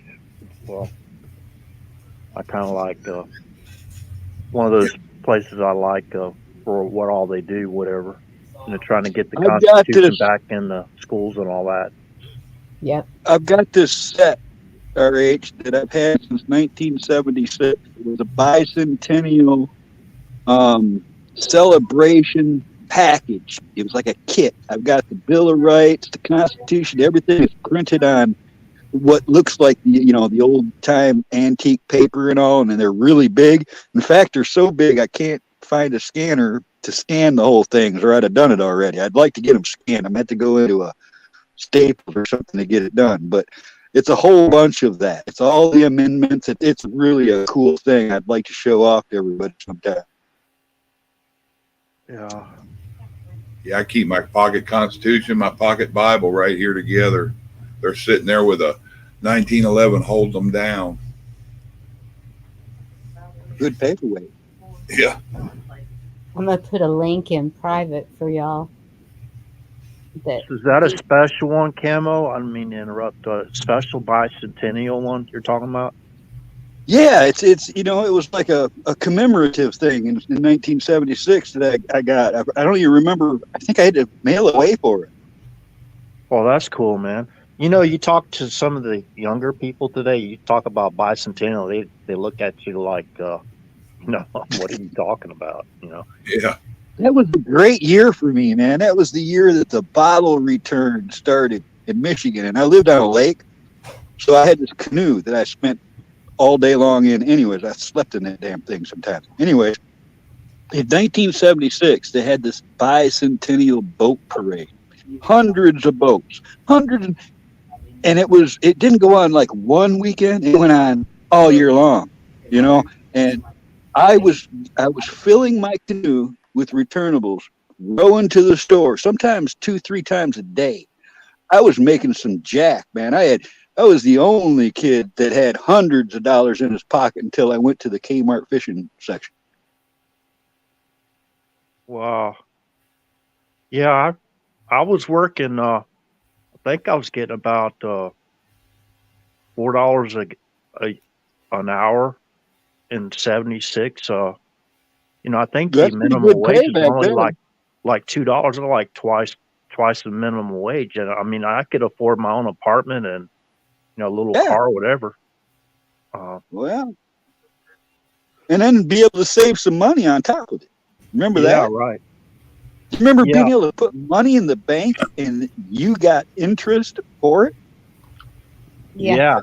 That's back for $5. Too. Yeah. That's back for $5. You get a bucket of chicken, the sides, and some biscuits. I got a photo of a menu at a McDonald's in 1972. It was like 23-cent hamburgers, 40-cent Big Macs and stuff. You could like feed an army for $20. Yeah. I was let's see, that's twice the minimum wage, because the minimum wage back then in '76 was only like $2 an hour, whatever. But anyways, think about it. It's like That sounds like pretty good money because my first job was $1.25 an hour baling hay. Oh, Good grief. well, I was only 16, so at that time. But for me, and then everything I put in the bank, my dad would match it. To get my first car, whatever. Oh, that sounds sweet. So he kind of like got me on the road to learning how to save and value money. So kind of helped me out a lot. Hey, it's good seeing you rescue. Cheese, you dumbass. There is none in there. Yeah, our age, I've never had a credit card in my life. I've never had a loan. Nobody gives me nothing. I exist off the cash system. I have for years. What I do is people pay me cash. I tell them that's what. Unless you got some venison or something you want to trade, it's cash. And I've done that all my life. And I paid taxes, and I've got it all, and I've had other jobs on top of that, contracts and all this stuff. But they're making it really hard for a guy like me to exist. I mean, it's like I have PayPal. I had PayPal since the day it came out because I did eBay for 25 years. And I was one of the first people to use PayPal. Well, I'm grandfathered in a way that they screw with me, man. I can be sent money in PayPal by people. I can send people money in PayPal. I can buy certain things buy now off of eBay, but they won't let me do nothing else with that now unless I attach a credit card and a bank account to that account. You can't do a lot of things in life without a credit card. Yep. Cash is no longer king. We lost RH. Oh. Oh, there he is. Oh, Chuck's got to have me back. Yeah,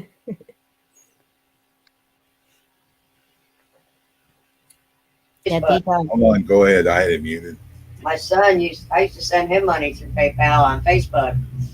And I went to send him something and they're asking for a password or a code. And I was like, what the hell? So I quit using that crap. They've made it really difficult, and it gets worse all the time. Yeah. What percent is it at? 77%. Why ain't this charging right? Let me see it. Show me. Check. I don't have any credit Well, cards, then, Jerry, you know exactly what I'm talking about. but I have debit cards. Yeah, and Camo, if you come up with some type of, kind of substantial amount of cash, they look at you like you're some type of criminal now, I know it. Have you ever gone to the bank and withdraw kind of like, I don't know, say you want to go pay for a used car cash and you took out a lot of money? Have you ever had to fill out that form? Well, here's the thing: is I quit using banks 35 years ago.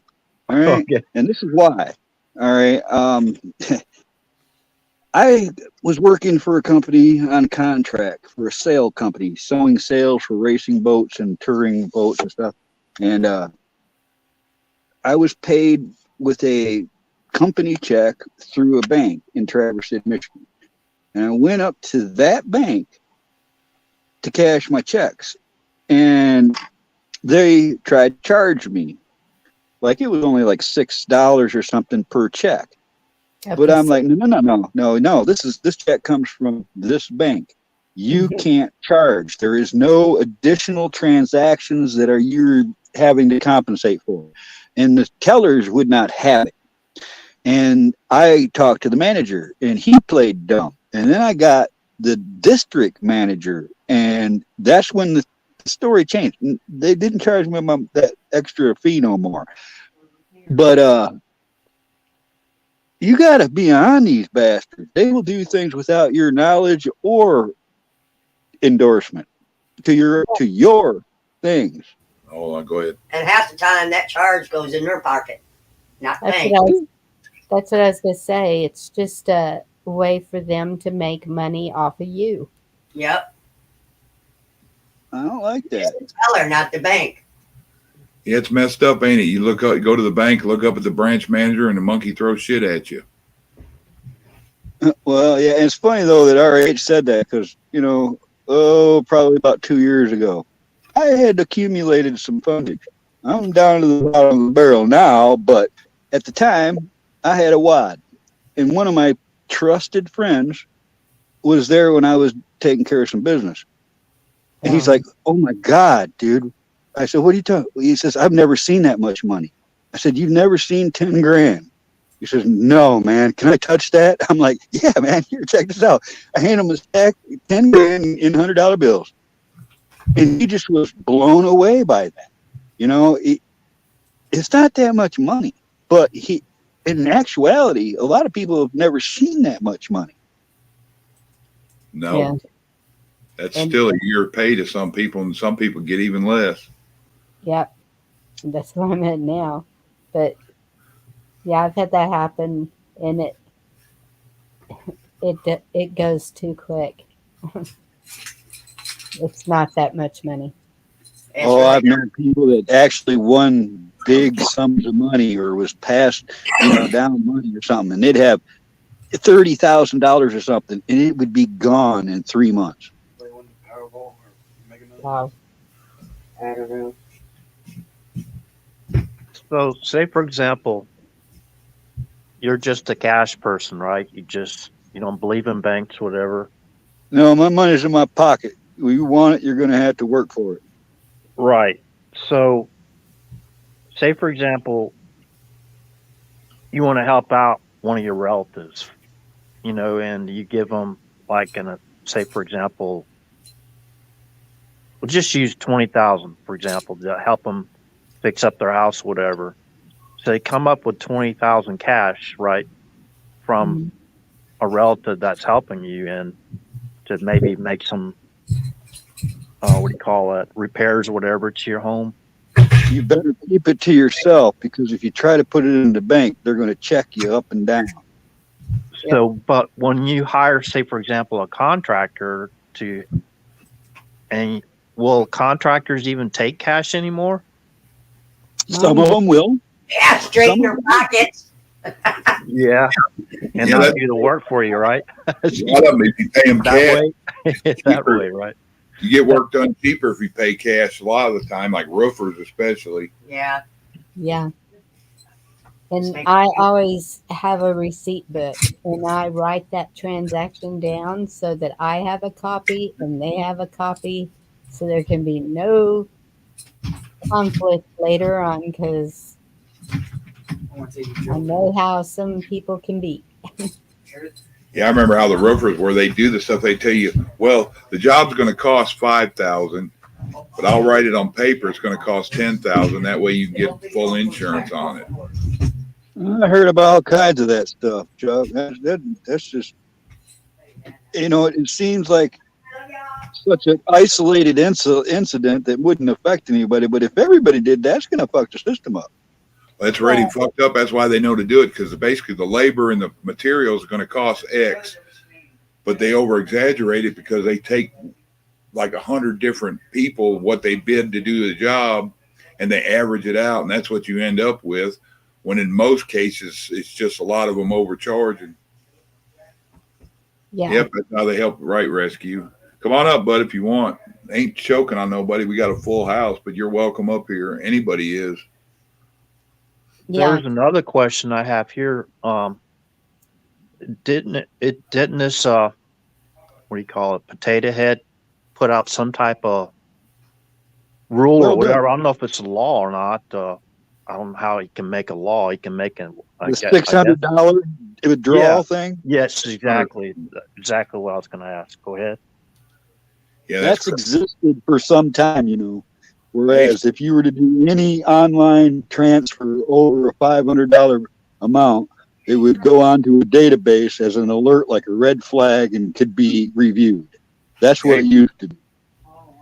A transfer from from your savings account to anything else? Any electronic transfer. Any money you move, you can move $500, $600 to your savings account or to an IRA or whatever, and it's flagged. Yeah. For you moving your own money, say for example, you're checking to your savings, they flag that? Yeah. Yep. They want to make sure it's susceptible to be taxed. Basically, they want to know what you got. They've been doing this for years already. Oh, okay. So say for example, this would probably apply when you're dealing with cash a lot, right? Then you just put money. Well, if you just put money into your savings account, if you have a savings account, like 600 cash, so that would be flagged too. Yeah, well, yeah. Once it enters into your account, it becomes electronic information. So that's for reporting purposes for taxes or what? Well, I actually think that came to be sometime after the Patriot Act. Yeah, it's tracking. So if they can watch us like that, we ought to be able to look at every penny they spend. If it's over $600, then they ought to make it public knowledge where we can see it. I want to ask a question real quick. Discernment, it's good to see you. When people come into the chats, I see it a lot, and I just never, I guess, understood it. When they say good vibes, is that you're picking up on good vibes, or you're sending good vibes, or is it like both? Ditto. Yeah, D-Dog.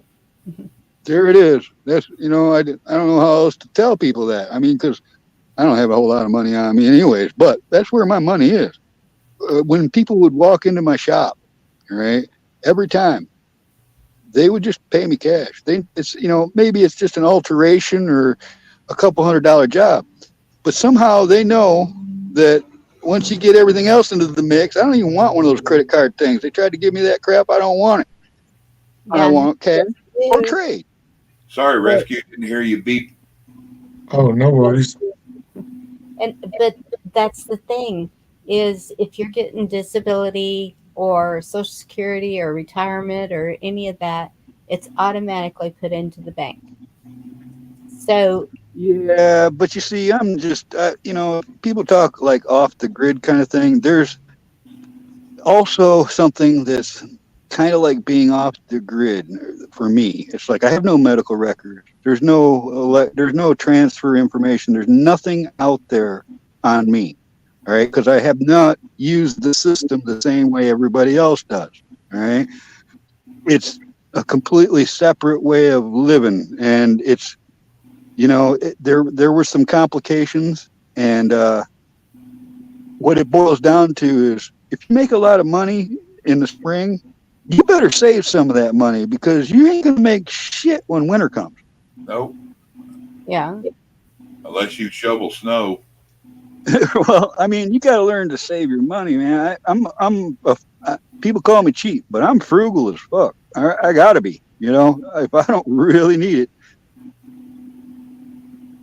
It's hard to do cash. I would say with relationships and with kids, that's what makes it hard to do just a cash only existence, is if you're in a relationship, although some of those could work if you with the right person, but then with kids in the mix make it real hard. Because the whole medical field, everybody wants a connection to something. You got to get invested somehow. Yeah, I remember years back in the 90s. I worked at a car dealership. If anybody came in there with more than $10,000, we were supposed to get a hold of the tower manager and let them know that they're putting down that much money, and they had to report it. Hell, I welcomed one guy come in and bought one of them new Ford Dually 4-doors. And this old guy, nobody weighed on him because he was all covered in dirt, sweaty, dirty, been working his ass off. And he came in with a old potato sack. He had $65,000 to pay cash for the truck. One of the best deals he could have. And he turned around, he goes, I don't know if they're going to wean you out or not. And he laid $1,500 on the table, and he goes, here's your cut, because he goes, I know how they cut y'all's throat.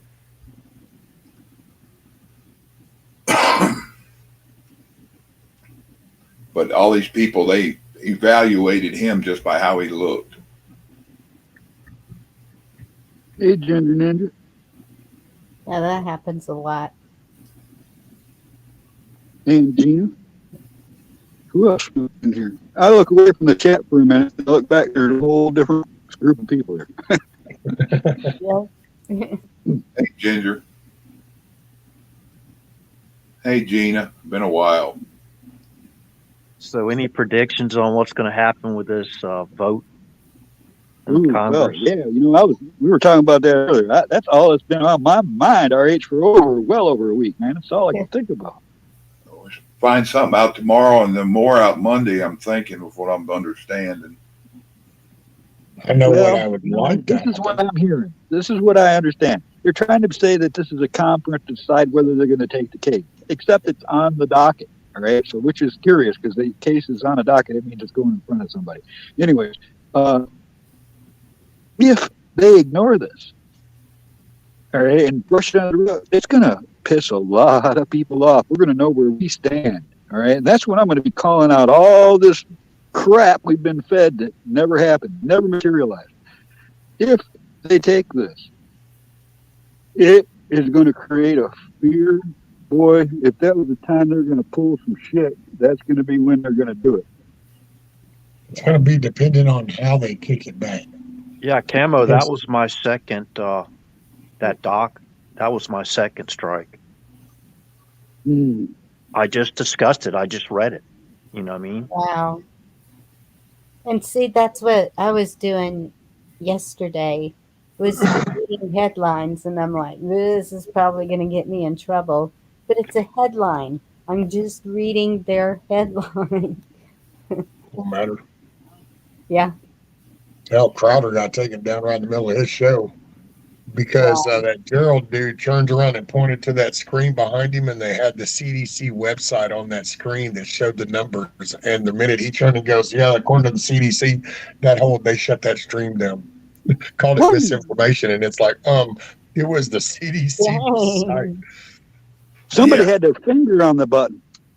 Oh yeah, well, see, there's some that the algorithm just snags you by keywords, and it used to happen way back with the phones. Hell, you could get around and joke with your buddy about making a bomb or something, and all of a sudden you could have a call back going, Yeah, I wanted to know, was somebody just on the phone to be like, oh, that was my kid, and they were just joking with a friend? Oh, okay. So, but then there's the people that, when you're in that category, and that's part of what that Twitter all disclosed is those companies have these little categories, groups that they put you in. Now, those get monitored. Oh, go sit into those lives. If that person goes live, we want somebody to sit in there. I want to know what. So there's intentional. It's just not probably as broad as we think it is, but it happens. It's not just 12, it's all of them. They're all connected. Yeah, Jerry said the Sergeant at Arms are going to arrest him. I've been praying. I saw his comment, man. I've been literally praying for that for days. Let's see the hammer drop. Yeah, I want to see brutality involved in it. Break out the rubber hoses and fire hoses. See, it'll depend on how they, because it could be like the Kerry Lake thing. Private. If there was something that was a step that was missed, then it could get kicked back to intentionally go through that step, like the Kerry Lake thing. Yeah, that gets portrayed like it got kicked back, and oh shit, no. It's because they're saying nope, follow this chain because it's that serious of a thing. Everything needs to make sure and hit every stepping stone to come up. And I don't know the trail of that one particular tomorrow, but it could be something like that. So I would wait to find out if they do kick it, why it got kicked. Well, you know what's kind of made me wonder is the way they're stalling here in these baboons here in what they call the Congress. This seems like a stalling tactic to me. What is going? I've never seen. Oh, see, not to me. To me, I kind of see it. I mean, if you want, I'll tell you my perspective. Of course, I want to hear that, Rescue. You ain't got. What do you mean? That Freedom Caucus. They're seeing that swamp right there in McCarthy, and it's like, dude, you sat right over there and shake hands with them for the decade. You're part of them. You're just on this side of the table. And that's why they're calling him out, and they're intentionally doing that because nobody's going to become speaker at this point until he gives something, because there's no way either one's going to get a majority as long as that little caucus part stays out. And he's already caved to everybody's demands, so he could take the position to get those. He won't give up that vacate.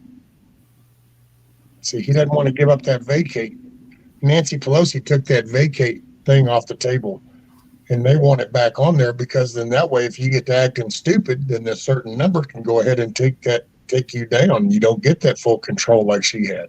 See, so you kind of can see where the shit that she put under for the past 2 years. It's like, yeah, we want something way different, and that dude ain't it. Yeah, they all hide behind it. They don't get held responsible for anything, and I think they should be. There's too much protection around them.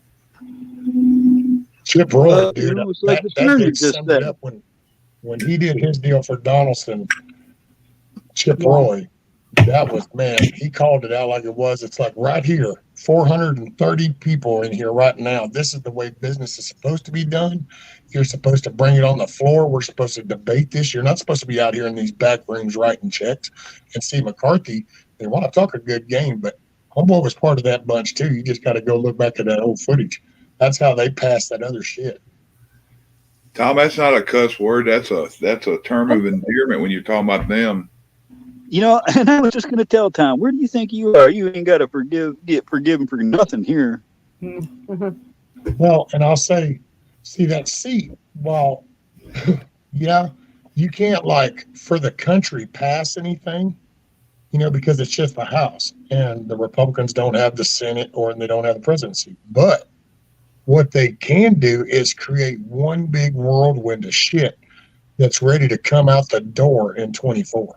Because just like the shit that she intentionally created by bombarding these bills through and not letting them talk, they can turn around and flip that coin and go, okay, here's how this business is going to go. We're now digging into all this right here. We're now digging into all this. And it's all coming out, and then they can't stop it. So that'll help build the framework for 24, I think. You know, and there's an element here that I try to keep reminding people of. He knows that everything he endorses, they're going to resist. I also seen a few warnings of people talking about on different things about expect some of the craziness that we had a couple of years ago too with them. Yes, I saw that too. I've seen it in multiple sources. there's still people that talk about and blame him for the divisiveness. Think about that. I mean, personally, I don't. I blame that whole narrative that was fed on all these screens and that whole message of all the lies and all the shit.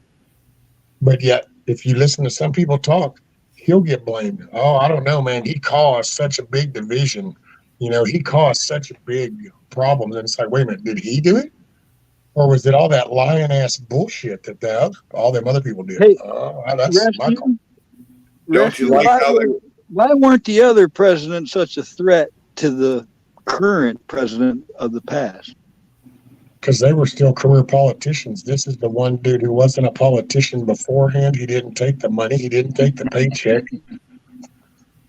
He lost a few $1 billion while in the process. I mean, he I saw the results.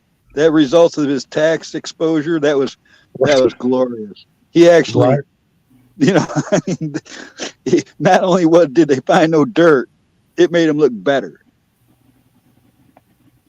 Yeah, it's just, you know, sometimes you gotta, I mean, there's a lot of evil shit, but it's just sometimes you gotta see it for what it really is too. And it's like him, if you look at all the whirlwind shit, dude, they lost their shit when he won. And if you think about, you go, controlled opposition, it's okay, well, hold on. Let's back that up into when he first even announced he was, because he wasn't typically a Republican. So when he did, if you'll remember those first couple of weeks, dude, every single one of those Republicans did nothing but laugh anytime somebody asked him about, what do you think about Donald Trump going to run? Whatever. You know what I thought was funny about all that? And then the next election they have that runs through, they got the bottom of the bucket. If they went any further, they'd have picked a couple of homeless people out in the parking lot. They got that far away from anything that had any goodness to it. Them two were cutting each other off the knees, calling one a racist and the other being basically got knee prints on every floor in California. And they win. Oh, thank you. Yep. Polished turd. Yep. It's like it don't matter if you licked an end or if you lick the top or the bottom, you're still licking a turd. Or, you know, you don't. It's kind of like in a bunch of criminals, while they might not like a new criminal, it's kind of like, okay, you go to jail. Everybody knows you came to jail because apparently you broke a law. And so that's how you got into there. So once they kind of read you, well, then they'll think, oh, he's one of us. But if you're a person that doesn't, like, you don't belong there, you don't get sent there, you don't live there, you're working there, well, all of a sudden you're treated different. Why is that? Because you're not part of that little bunch, even though you might not be liked in that bunch, but you're not one of them. It's the same thing in Washington. That was a herd of little shits that are all used to trading licks. They all put this little stage crap on, the little snake oil salesman show. And then all of a sudden that dude steps in and is like, you know, I've been telling somebody needs to step up. And if y'all aren't, I will. It was a joke until all of a sudden the Americans started waking up, and then they saw these poll numbers that they've been controlling. And then all of a sudden they weren't putting that number in. That number was climbing on its own. And it was like, wait a minute, what the hell's happening?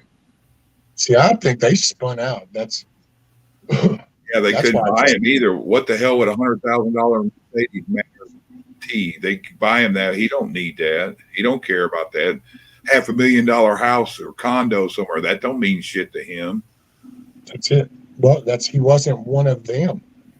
There was no control over him. It's like you got nothing. He makes you money if anything. It's like, yeah, they all got dirt on each other, and they tried to pull dirt on him, and none of it ever came to the top. So still hasn't. You know, and I don't think he's a saint. I think he's an arrogant, egotistical prick. But that don't mean he ain't good at business. Yep. I didn't want to marry him. I want him to fix shit. That's it. And people talked about the mean tweets, and it's like that little meme that goes around. You know, I'd take a mean tweet right now over the rest of this shit any day. If he ain't got just so you guys know this, I just got to get this out here real quick. I have never felt more in the right place in my life.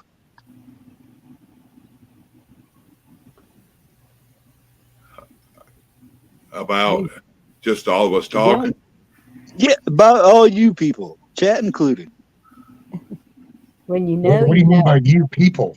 That sure did sound racist. You people. As they say in Pennsylvania, use guys. Don't you know? Yeah, don't you know? Don't you know? They were making Ronnie say drawers over and over and over today on his. It was funny. Oh Lord! In Tennessee, they call them draws. He says it so well. Just a draw. They're bloomers. People make fun of me the way I say fire. A what? Fire. Far? When you have something burning. Yeah, when it catches on fire. Yeah. I know what that means. I got time for that. Better make sure there ain't no oil in that. See? Look, I was fixing to even say it too. I was fixing to go, I wonder if I say don't you know one more time if Willie will show up, and I'll be damned if he didn't show up. Come on, Willie. He's been here a minute. I like to use drawers in one sentence twice, though. Like, the raid on Melania's drawer. Or draws. Draws. Yeah, I had a neighbor where I used to live when the kids were little. And he'd come over. I need you to run me up to Walmart. I got a flat tire. I'm like, you got a what? A flat tire. Is that 2 words or one? He goes, I have a flat tire. I said, a flat tire. What's up, runner? And where you pointing at something there, you gotta give some kind of description. Yeah, the you people. That's them pronouns. That's why I say y'all. Gina, I'm Yankee. I'm up in Michigan. How Yankee are you? I was gonna say that's a Michigan thing, I think. Yeah, there you go, Tom. They had 3 firefighters on our local nativity scene, 3 wise men who came from afar. Sound like there's a bird over here.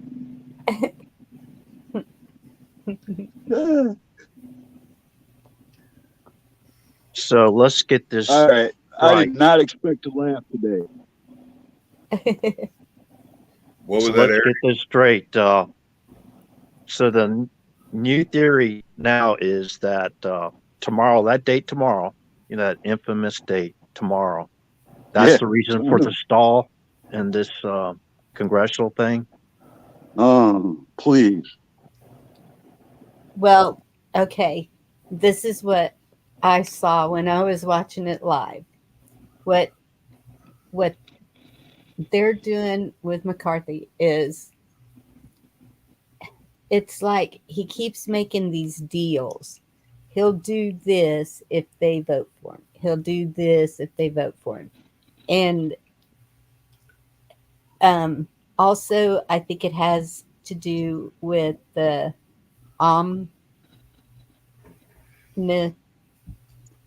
Yeah, Crom. the best. Omnibus. The The best. omnibus bill. And I didn't know if I could say it. And so what this is doing too is stalling that.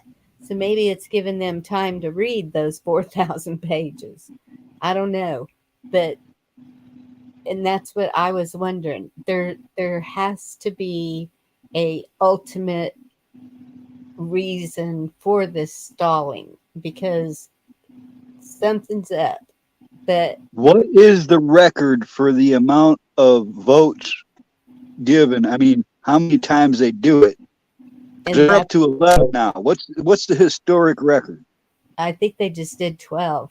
And I don't know that, but that's what I was wondering. Is there a limit if they get to so many and he's still not, and they still don't have the 218? What's going to Well, happen? How long can this go on? I want to say there was something, and gosh, man, I wish I remembered the dates more. I know at one point, apparently, this went on for, I think, the last one date I read was like 2 months or 2.5 months. See, and that's, I thought it was 2 weeks, but it could be months. So So it can go on for, I and think that was back in like 25 or 35 or 32 or somewhere back there. But so see, in a then way, Bonnie, you're the best at doing this. Is it too much to ask for a prayer for what Awakened Trillium just said to happen? no, it's not too much.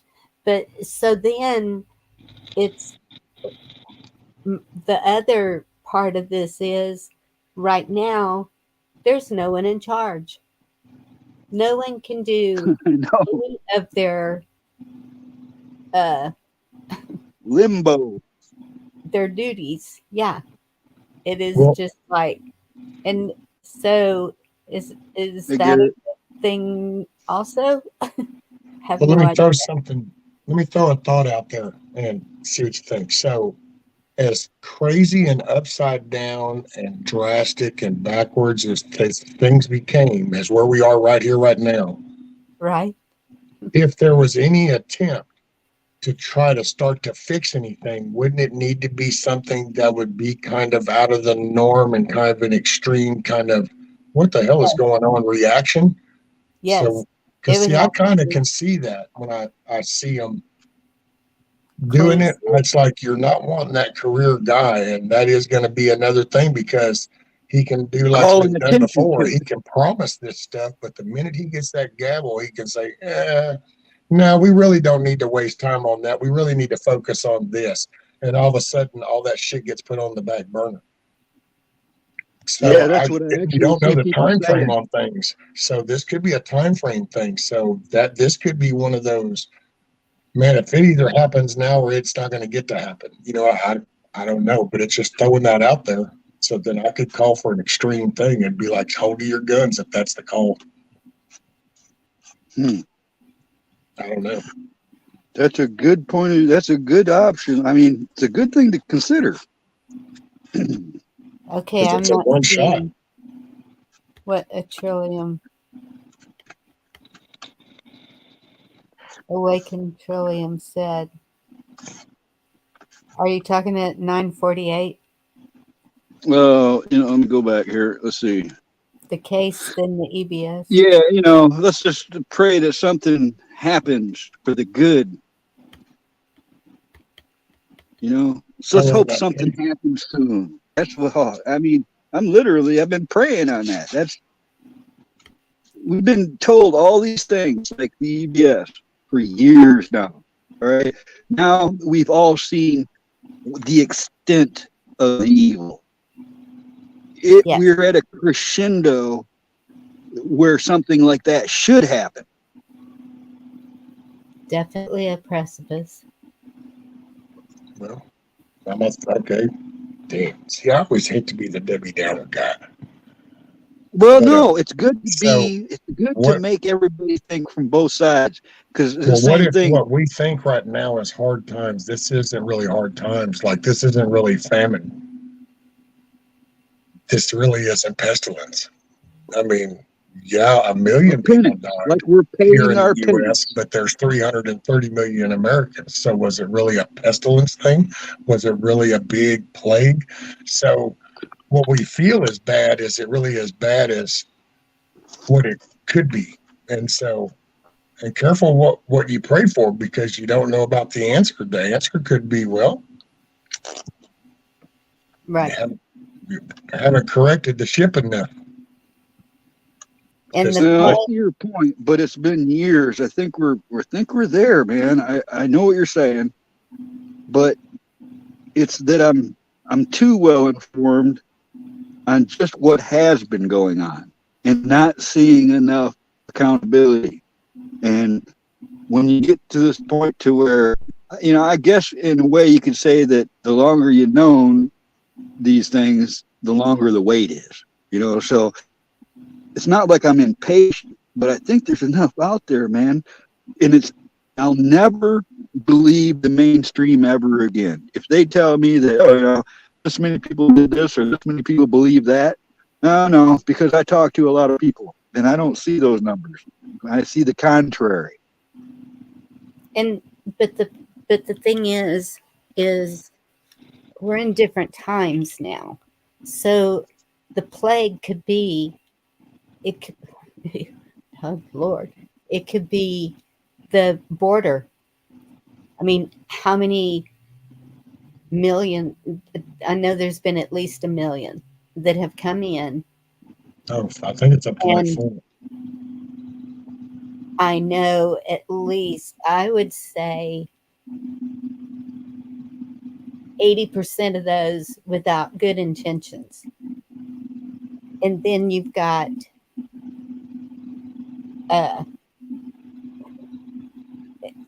It's been happening over 20 years, buddy. Yes. But you know what makes me wonder is why are they leaving in those droves? What's so bad about down there?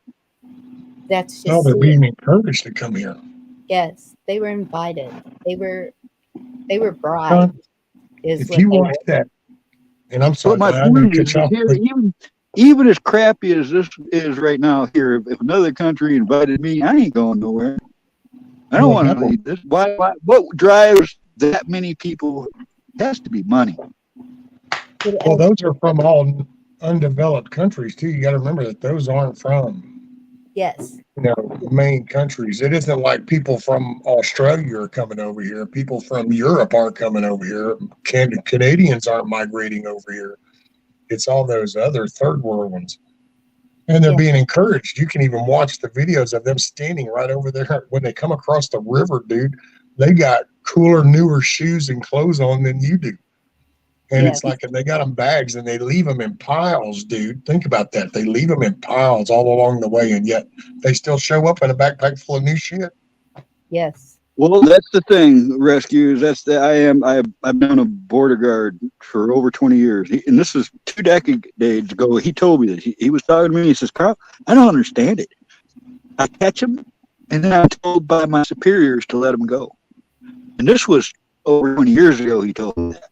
And you know, it interested me to where I started looking into it. And during the Abomination administration, there were emergency stations placed throughout the desert along the coyote trails, where you had a telephone on a pole with a satellite connection. People were piling stockpiles of water and food and stuff near it. This is somebody at a very high level has kept that happening all these years intentionally, right? To where I know there's a lot more than 1 million. I know it's no telling what's, and I've seen where they caught people from Iran coming over the border. They caught people from all over. You know, some of our enemies. They're catching droves of them. 114 different countries. People from 114 different countries, and the last I heard was almost up to 4 million was one of the. And these are representatives was talking about. countries that stay in war with each other inside their countries all the time. So you know how they're raised, you know what they're capable of, and they hate us. They Yeah, will. well, let me just They- kind of like put this whenever you're done, Bonnie. I wanted to kind of like put it in a different perspective, see what people think. Go ahead. Oh, I'm done. I'm just Okay. So now isn't this criminally negligent for not providing for the common defense? Yes. You know what I mean? Yes. And to exclude the funding for that common defense, you know, on our own border, you know what I mean?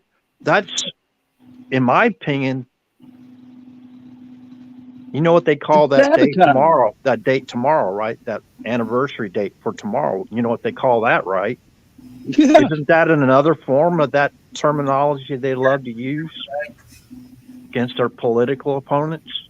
Hold on, Wyatt. I thought you had it. Well, pretty much everything out of their mouth is the full description of what they're doing. Okay, so let me ask this other question. The NDAA, was there any funding allocated for that, the common defense? Or was it just the common defense for another country? And these so-called representatives having dual allegiances, which basically you're not supposed to do, because it goes against the Constitution, right? Defend the Constitution of the United States against all enemies, both foreign and domestic, and basically, and having no dual allegiances, or what do you call it? What does it say next, right? Well, yeah, that's exactly like what 22-380 is talking about, that they did not follow through with their oaths. Right. Yes. And so that's, a lot of people think that's not a big deal, and they think, okay, well, who are these guys? Who are these brothers, right? But have you actually looked into the trumpeter's background, and especially Loy, for example? Yeah, they were trumpet players. I seen them playing on like Lawrence Welk or something a long time ago. Right. But look at Loy's knowledge as far as we're talking about the Constitution goes. I mean, he's called in like during congressional hearings, like as a professional witness regarding the Constitution. So these aren't. I just thought it was kind of unique that they're a trumpet player. Yeah, exactly. Yeah, got you there. Yeah, question I got about it too. What about the states being in control of their own borders, especially to another country? How the hell did we taxpayers buy all that fencing, turn around, they confiscated it, the states paid money or whatever to get it back, and then they don't allow them to use it? Well, that's just the thing. They've kept it. They've thrown a wrench in that machine for years and years. Anything anybody's ever done to try to protect that border, they have thwarted. You saw it firsthand when he tried to build that wall. Because the borders are supposedly federally owned. So that's where the federal can do what they're doing. Well, I know that the exchange that took place with the Texas National Guard, and I don't know the facts. So there's apparently going to be about a 20-yard. It looked like about it must be a 20-yard from the actual physical borderline, must be federal. And then it comes to the state, because I know the Texas National Guard put fencing up, razor wired, put a gate, threw a chain around it, keeping them all back. When they locked it, about 20 minutes later, Border Patrol come up, told them that they needed to unlock it. And when they told them no, that they said, yeah, because they were already on U.S. soil on the other side of that fence. And so they were going to go ahead and take custody of them. I saw that. The way that interchange went, then I'm going to assume that there is like an easement. Although Bonnie was talking about last night was this 100-mile, but that's what's considered a border county. So if you're like a railroad 100 miles, like a railroad, if you're with the IFB, they can get you. Right. You can't build a house right up against or too close to a railroad track. They have easements for a lot of things, and that's supposed to be the easement of the border. If that's an easement, then it's basically a neutral ground, kind of like easements between properties. Nobody owns it and everybody owns it. Exactly. That's what An I'm easement saying. would imply that they could travel that distance. So you could go from, California to Texas legally, but you just couldn't go either or. Just because I got an easement running down the middle of my property doesn't mean you can climb my fence and come in my yard either. Well, you're right. See, okay, I'll throw a wrench into that. So if those utility poles are going across your property and there's transmission lines or power lines, guess what? That utility company can come cut that fence down and go right. Yeah, I remember. 10 yards of that power line on each side is actually utility easement, full right of way. They can push. I can push your building out of the way if I thought it was in my way. But you have to make it as good or better than it was before you got there when you're done. Well, only if they built after you already had it there. But because over out of Huntsville, there was a lot of places that people come in, they do a new house, and then they put storage sheds back in there, and they don't realize that, this is all fine unless a storm tears these lines down and you got to run a boom truck through here, and all of a sudden You got to do something with that building. Yeah, they told us fences and all that, and buildings when we were doing what we were doing underground though too. But they're like, you can do anything you want coming through here. They can't stop you, but you have to make it as good or better. But this was in the 90s also. So yeah, and that's what I was gonna say. That's the city has jumped in on that also. So where we had built our house, the lady behind us put up a privacy fence all the way across, and we were trying to get a storage shed. You're only allowed 10 foot, has to be 10 foot from the property line, and it has to be so many feet from the house. And so I was trying to get a I can't remember what you call it, variant to something. Something where we could put a storage shed where we wanted to. Then they started questioning her brand new privacy fence that she had just spent like $5,000 on. And so it was because of the fire department. And thankfully, my husband was in the fire department. And so he went in there with me, and they said, okay, what if there's a fire? And he said, because he said, we can sit there with the fire truck in the middle of the street and hit any of those houses around there without going, because they were saying the fire trucks could tear down her fence. And he said, no, we wouldn't even think about that because of the way it was set up. The fire trucks could reach any house that they needed to from the street. And so I had some friends that lived on the lake. Political BS. See, I had some friends that lived on the lakes where they had this easement on their property, basically. It would be just like a 2-track leading to the lake that was like grandfathered in as a way that people could launch their boats. And there's nothing you could do about it. There'd be people showing up in the middle of the night loud, leaving trash in the landing area, whatever. But it was legal as long it wasn't an advertised thing unless you looked for it on a map and found where you could launch your boat. But it was a true invasion of privacy for the people that lived in those lots, you know. Mm-hmm. I can tell you a thing about easements, which I don't understand. There's a lot of oil field work going on back here through the opposite end of my neighborhood, headed east into Louisiana, where they go through. But they come through, this is a highway next to my house. Granted, it's only 2 lane, but it's considered a highway. And once you get out of city limits, it goes up to 75.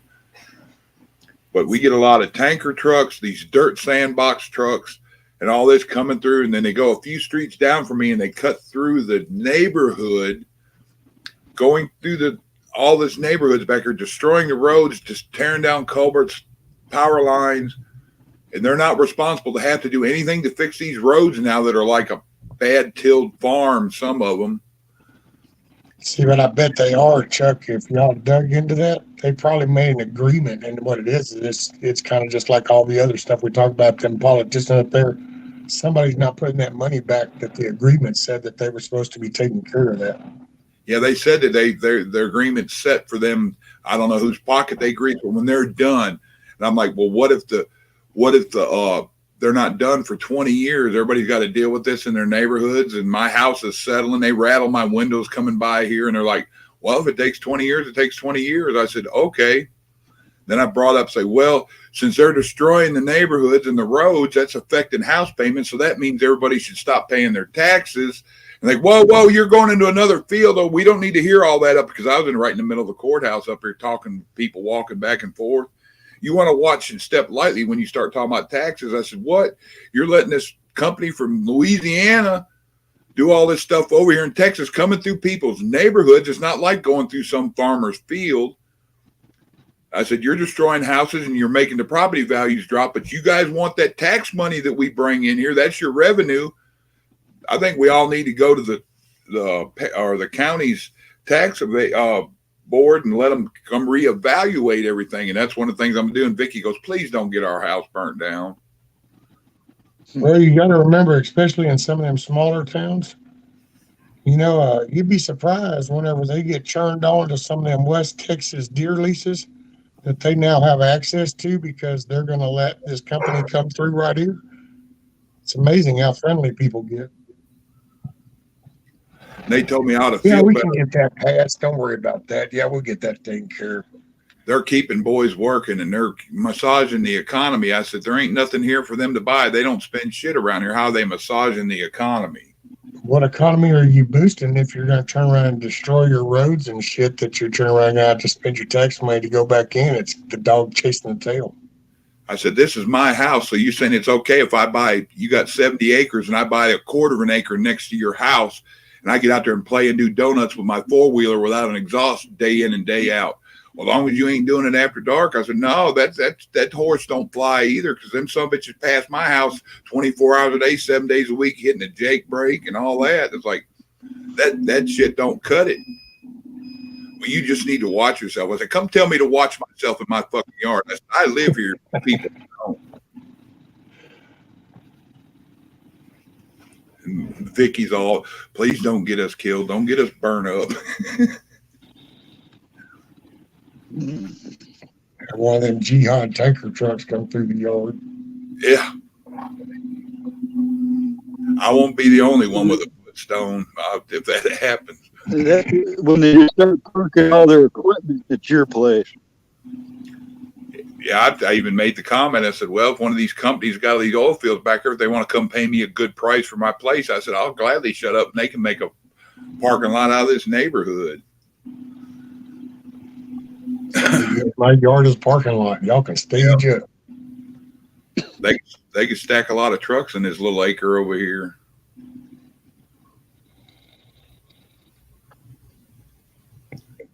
I'll gladly shut up if they get me the hell out of here. I think we done fucked up this planet real good. Yep, not we couldn't stop a lot of it. Speaking generally as a species. Yep. Like I said, the bad ones in general were kind of like rats and roaches, but most of them, the ones that were so into money and this environmental stuff that they'll kill everything in the dirt just to say that sun over there is off kilter because everybody's using gasoline in their cars. Yes, the sun is bad. We've got to block it. I think the person that wrote this Yellowstone saying that John Dutton did was we need to learn how to live with the earth, not on it. Yep. I wasn't talking bad about them doing the stuff to the cattle. I'm like, oh, but you're all good and fine about your sorghum molasses and all your other stuff they grow in the ground. They till all that up and kill all that wildlife under the ground, but you're not worried about that, but you're worried about cows on top of it. Yeah. Well, I watched the deal, and this guy was talking about the population, and he was showing kind of the aerial population, spots of all around, and I gotta say, he kind of had a good point, but it really, when you kind of look at things, it's not that we're not as overly populated as we've come to think. It's just that we're concentrated, and it's our way of life. It's the type of life that we choose is what makes it look and feel like it's a lot, but it's really not. If you spread everybody out into just a nice little home that they had, a little family and a garden and had some, and just a small spreads, you could scatter everybody out and still have plenty of room. Oh, hell yeah. Yeah. That's right, Watt, which actually that would be pronounced Watt, because Watt is 2 T's, so it's Watt, right? Yeah, I guess. What? I wanted to make a point here real quick. I'm not on YT anymore, so if people try to go to that channel, you won't find anything. And I moved all my videos over to Rumble. So if you want to see any of the older shows, whatever, where I speak straight from the hip, our panelists speak straight from the hip without worrying about being whatever censored or whatever you want to term that. That's where you want to go, and it's area 111 without the space. So on Rumble. Not that I'm trying to plug myself. I don't want people to go over to my YT and find there's nothing there, right? So. Oh, night, Kim. Yeah, you have to make you one with all caps. Like No, somebody Kim. did. Oh, okay. Over on YT. Yeah. Just spell it area all caps and it's different. Maybe put a space between it and the ones. Don't you have to I've have heard- another don't you have to have another Email and phone. email and phone number? Yeah. Yeah. Both? That's a kind of a bummer here, and you don't have a YouTube channel no more. Yeah, I end up having to use Vicky's, but so it's her channel technically. So Oh, okay. I didn't know you had to actually use a telephone number. I thought you could just use another, say, for example, Gmail, whatever. yeah, you can. My son said one of them they get a lot of these things where they go on and watch videos. They give them a phone number. You can use that, but I've never tried that. So. Pager is an app on there. You can use. It's a phone. Yeah, he app. said a computer phone app, and then they give you a number, and you watch a video, and you get so many minutes for video, and But to get the minutes in the videos, you got to go into your settings and watch video. so you can turn around and hook that up and use it too. Then once you decide, then it's the other channel. If you make it go away, or if you decide to keep it, either way, once your number comes off of it, or just leave it that way. But hell, mail.com, you can get an email there in 2 minutes. Discernment. All of a sudden, shopping takes me a lot, man. I've been noticing almost everything in the stores has a bioengineered food notice on them. And it's hard to find a food that doesn't say that anymore. It takes a lot of time trying to find food that doesn't say that on it. Yep. Yeah, Watt, he's doing better. He's still not out of the park yet, but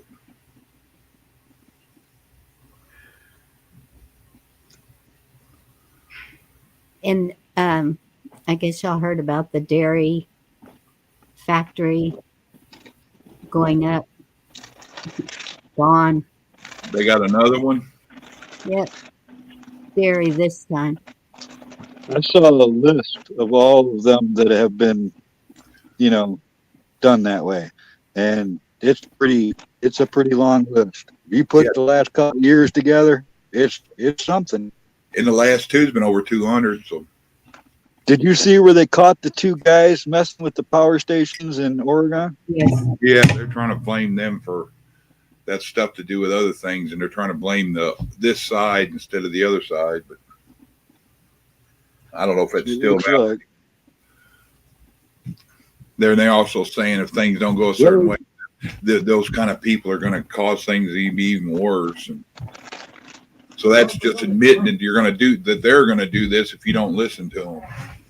Exactly. It's total absolute control. Take their Hey, food. somebody do. Take their food. Let them be overrun by who knows what. Total control. And list us as whatever they want to list us as.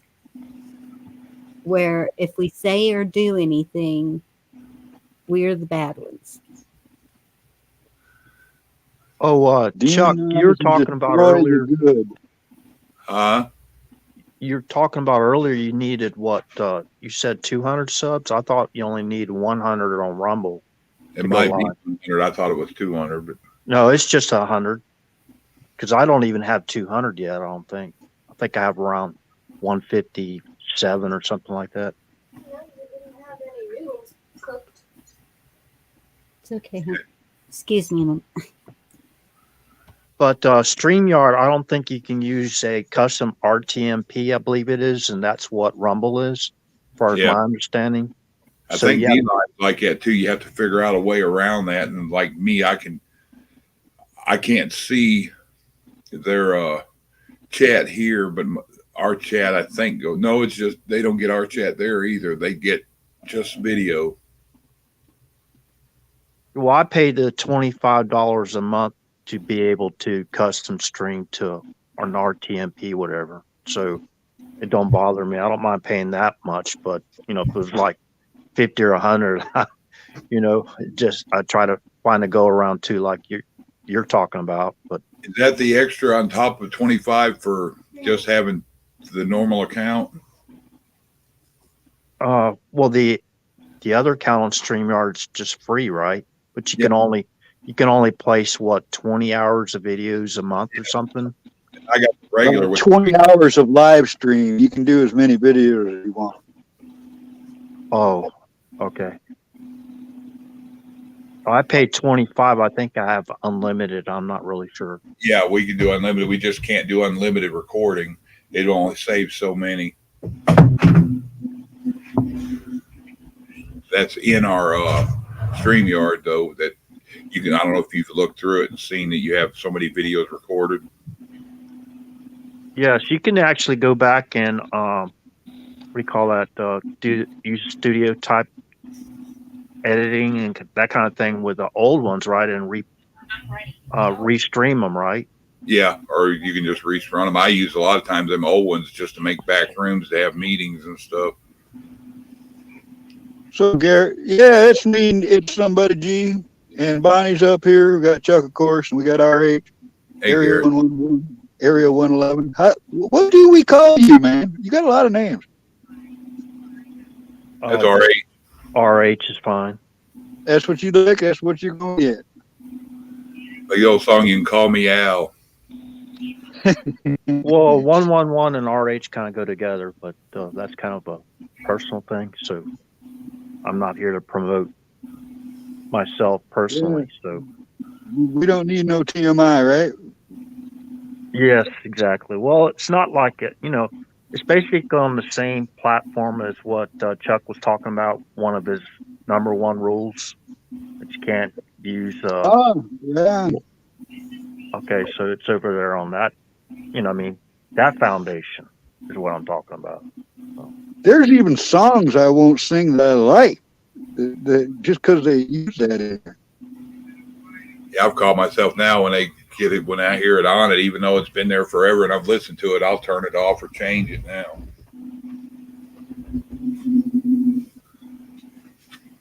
Might have been blind to a lot of it before, but now I'm getting old. I'm not too blind to it. And plus, now you see it everywhere, huh? Yep. The cataracts makes you start to see other things. Yep. That topic comes to mind. I think about Blue Moon. Has anybody heard from her? Remember her? Yeah, but no, never seen her in a while. No. She was really down with that as a mod. I really liked that about her. I really did. I mean, at least bringing it to people's attention, you know, because they don't know how offensive that is to us. You know what I mean? So. No, and if I've noticed that there's some that seem almost offended that you don't like that. You know, it's weird. I say you can get as vulgar as you want. It just, there's some things you just shouldn't say. I'm like, well, I prefer not to say it myself. If somebody else says it, I don't have much control over that, but you know, it doesn't mean I gotta like it. Yeah. That just goes back to the fact that we're all going to be judged independently, you know what I mean? Individually, not, you know, we're not going to have to pay the price for other people's sins, you know? I mean, we got enough to worry about on our own plate, you know, try to keep on the right road. Yeah. Judged by our peers, I believe.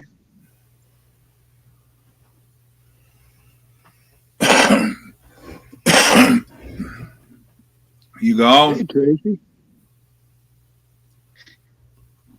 No, I was saying hi to Tracy. I just forgot I was muted. So, hey, Tracy. Yeah, you're all now that's my new little icon. It's one of them, the clucking Rescue, quit censoring yourself. Well, I'm so used to being an asshole, I'm even an asshole to myself. Operation Zip Lip. I got a trigger finger. I was ready. Click. Yeah, our Camo said that we're not really assholes. And I'm like, I should show my trophy wall, but I don't. I can introduce you to a county that would probably say otherwise. Yeah, You know, all right. Look, is it I'm a nice guy. I get along with I try to get along with everybody. All right, just like with customers and stuff. They're always hold right. on now a minute. Hold on. I Until try they to piss get me along off. with everybody too, Carl. It just doesn't always happen. So. Well, no, I got a legitimate question. All right. If a guy like tries to sock me or something, and then I put him in his place, does that make me an asshole? In their eyes, you're going to be. Because that's the only way I could be, categorized as an asshole is when you make me one. My whole life, I've been the kindest asshole you ever want to meet. Guess that depends on how hard you sock them. Yep. No, they usually whine about that too and go, well, I didn't hit you that hard. What's the deal? And it's like, can you show me the rule book? Yeah. You know what's good? I like that. Business. Damn, I wish I had that line a long time ago, actually, Rescue.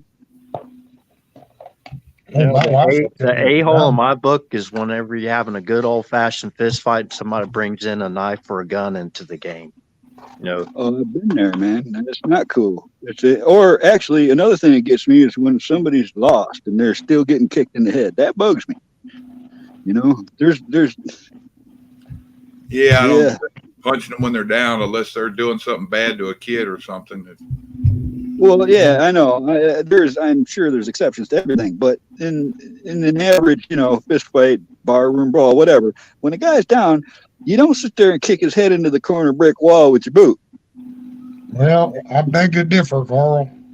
Well, I know I've seen it, but because all I'm going to say, and I'm going to tell you just like I would tell that person before we got to that point, is you need to leave me the fuck alone. You need to leave me the fuck alone. You need to leave me the fuck alone. And then when they don't, I'm not responsible for the outcome.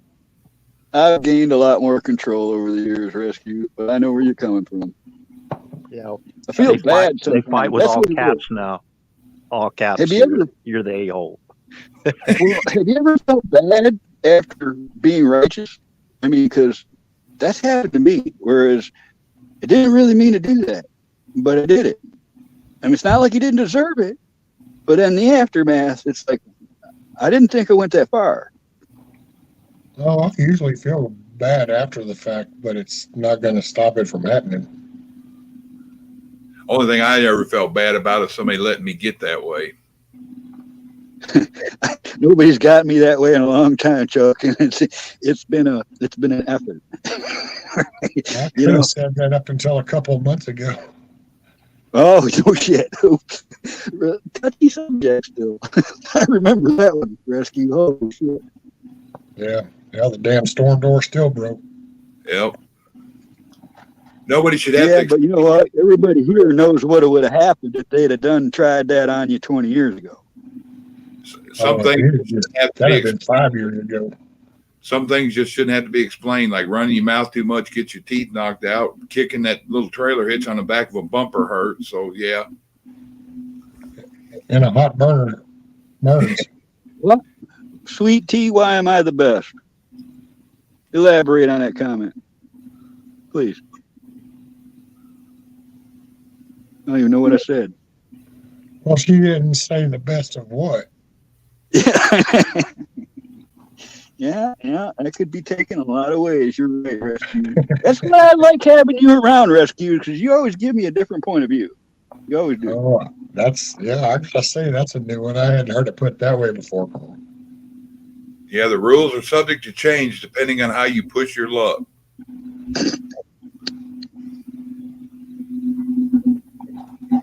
Personally speaking now, to make a full disclosure, I was talking about when I was a kid, talking about fist fights, good old fashioned fist fights. I mean, if you were in sports and, football or even baseball, you didn't get in a fist fight back then when you're, a kid. I mean, I think there was something wrong, you know. I mean, You know, and then, Ray, and then I know we you have know those spring little chicken. skirmishes, whatever. We'd be best friends the next day, still out there playing on the field, right? Just That's got weird. better. Yeah, that's real too. That's a weird thing where I've actually had friends that I've been in fights with. We didn't like each other until we fought. Then we were friends. That's just a weird phenomenon. Well, that was the old days. Yep. I mean, I literally remember putting boxing gloves on and working it out. I mean, our age, I know you're not a spring chicken, but I don't think you're old as I am. But have you ever tried to like literally count every fight you've been in life? Because if you're as old as I am, that's a trippy sensation because you think that you remembered them all, and then new ones start popping into your mind. And it can Dude, I don't even remember everything below about 30 years old as a blip.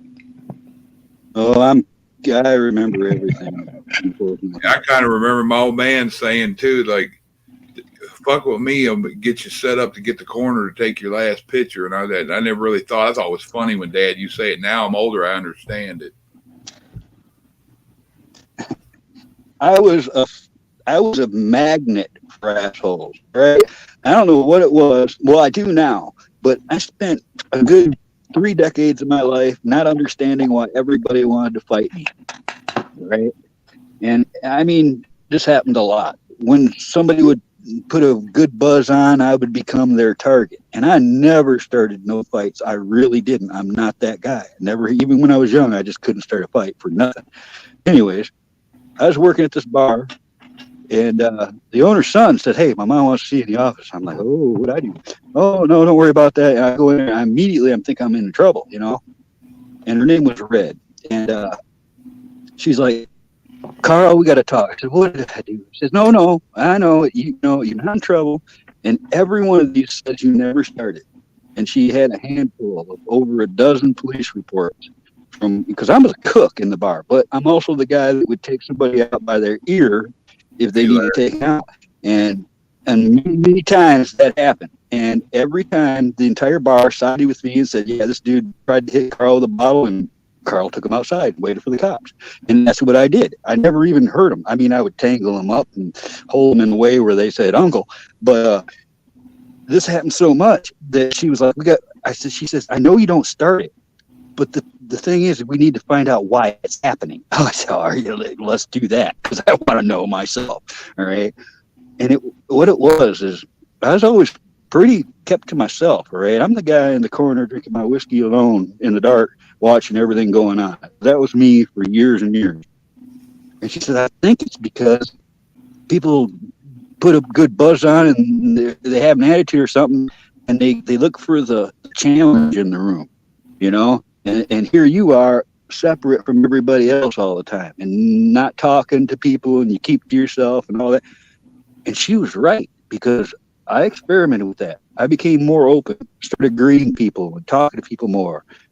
I'll be damned if it took 90% of my troubles away.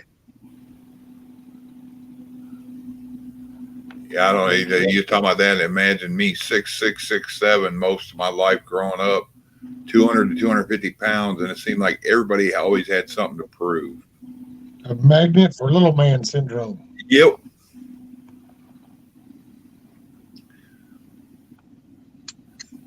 And they hated it too when you bitch smack them and they take a knee. I've always noticed it's the loudest, biggest mouth in the crowd that's the first one laying on the ground bleeding. Yep. I was a loudmouth in there, but I was the one loud that was having fun, hooping and hollering and laughing at people and jokes. There's also another element that goes with that, Chuck. Once somebody sees that you do something, you know, okay, if you beat somebody's ass in school and half the school sees it, now you got a reputation. Now you are the challenge. You know? And half of them got something they got to prove. Uh-huh. Hard to get away from that. Hell, me and my best friend I grew up in high school with, me Me and him would get out there partying and start wrestling. Next thing you know, we're trading punches in the face, laughing about it. That don't happen no more. Nowadays that happens. Somebody's gonna get shot or something. I don't miss it, but the stupidest thing we ever got was class rings. Who can make the bigger knot? Yeah, everything you said too, discernment. You know, for real. Yeah, that's what I tell everybody. Is ain't nobody got the right to put their hands on anybody till they do. Well, that's what I mean by I've never started it. You know, there's a couple of guys that did something to me that I had to catch up with, and that's different. I don't see it as starting the fight. If I got to chase them down and beat their ass, I don't see that as starting the fight. Anyway. Oh, when I was young, I did. Well, I actually tried to start a fight once. Rescue. Intentionally. Ridiculous. I couldn't do it, man. I tried to start a fight once when I was a kid, and I couldn't do it. I loved it. I'd go pick on. I could see somebody picking on some little person or something, and that just that's different. Go over there and out of the blue with somebody. Yeah, for smacking a woman or. Okay, that's totally different, guys. That's not me. But no, I'm talking about in school. It'd be like sitting out there hanging out, talking or something. You could look over and be some bigger kid that'd be trying to do this little intimidation thing on some smaller one, and be sitting there kind of screwing around and go, well, hold on a minute, and get up and just walk over there and shove the living shit out of him and be like, well, what? Are you going to do that to me? No, you're not. Sit down and shut up. I have a story. I have a story right now because you're dead on that, Rescue, because that's. See, when I was 9 years old, when I was 9, my mom married a sergeant of Lapeer City Police. All right, and they moved me into the city, and every kid in that town knew that my stepfather, the new kid in town, was the cop that they all hated. All right, so every day after school, I was chased home by a group of a dozen kids, man, rocked and shit, beaten with sticks and shit.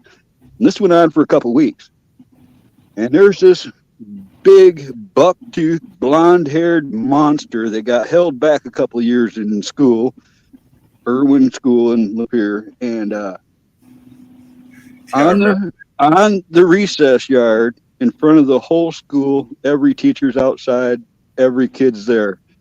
This big son of a bitch, a foot taller than me, came up and pushed me, and I never really been into too many fights. I mean, scuffles and stuff. I didn't.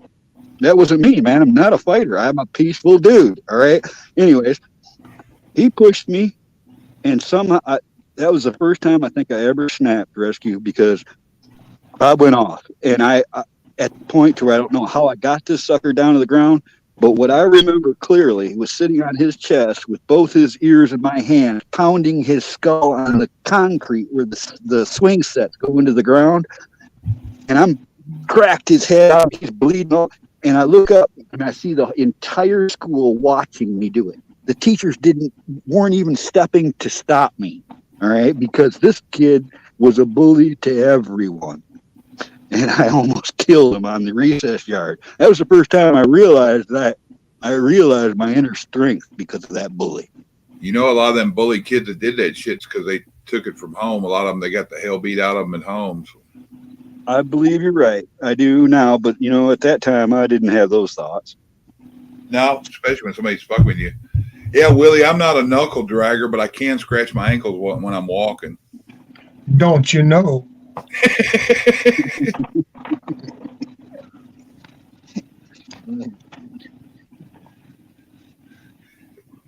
I wish I knew how to make those little sound bites. I'd have a whole bunch of them.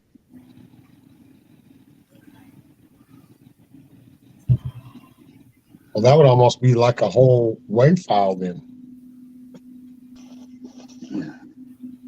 I'd have a whole rescue category. Oh, Lord.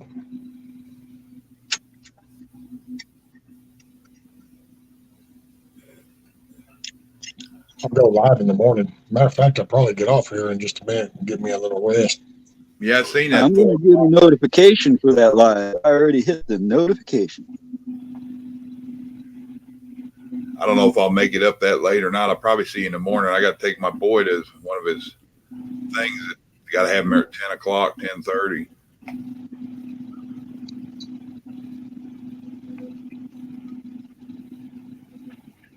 Yeah, somehow I do that up all night thing. I don't know. Remember when I was trying and I kept leaving? I think I'm gonna try to go to sleep, and then it finally fell in. Now my hours of range anywhere.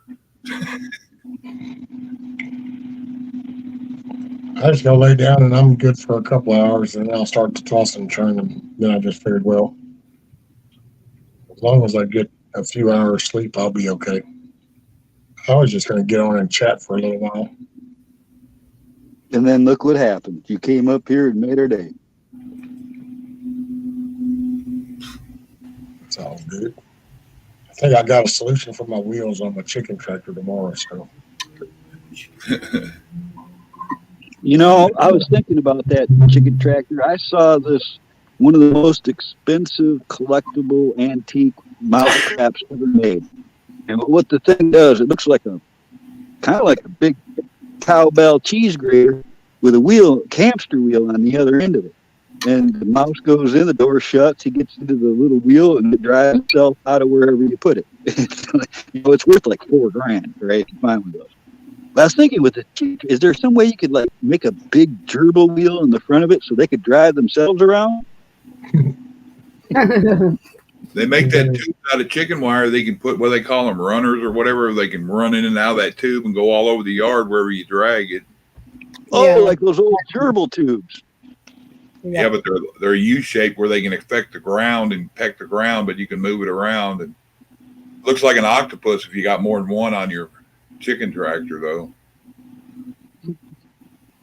I'm hoping eventually when I'm going to try to get an incubator, then whenever I can hatch some more, then I'm going to try to end up building me just a bigger, like a 10 by 10 grazing pen that I can just kind of let them all go into, and throughout the day I can just move it over to a different spot every day. Yeah.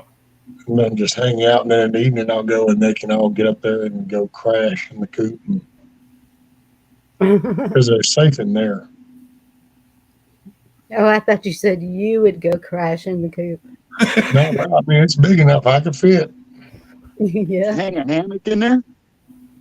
Huh? Could you hang a hammock in it? Yeah, but I probably wouldn't be able to sit in a hammock. Yeah, you don't want to put something in you can't get in and out of. My luck, I'd get one leg in it and I'd be on the ground. Well, actually, that reminds me. In like 1988, I think it was, I got me a U.S. issue jungle hammock. Wanted one really bad. It's this like tent built into your hammock. And I took it off beyond on the other side of the railroad tracks behind where I was living. And I put that sucker like 35, 40 feet up into this tree. And you couldn't see it at all. It was great. You know, I could lay up in that hammock and see everything that's going on in the whole block. And nobody could tell I was up there. I like that. But one night I decided to sleep in it. And I woke up the next morning with the worst stiff neck and back I've ever had in my life. And I'm 40 feet off the ground on branches, have to walk a rope out of this hammock. That was a bad idea. I cannot sleep in a hammock. It bends me the wrong way. I thought you were going to say you rolled over and hit the ground. Oh, no. I just remember being miserable. I've got a 1943, a rare U.S. issue jungle hammock. I got a newer one, too. But I set them up on the ground. There ain't no way I'm going to sleep in that thing like a bow bent backwards. Yeah, I was watching them people mountain climbing, driving spikes in and hanging ropes and putting a hammock out there and sleeping in. I'm like, oh, hell no.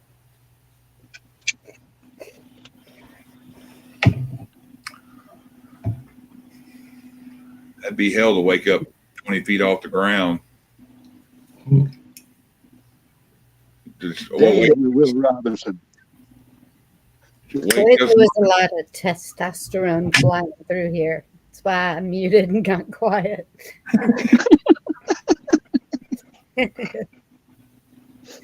Just the way you like it. Don't even try that, girl. No. This is man talk.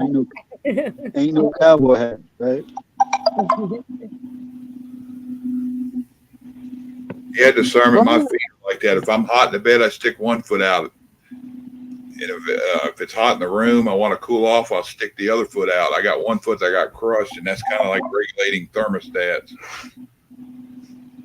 Well, in these temperatures right now, air conditioner during the day, heater at night, it's crazy.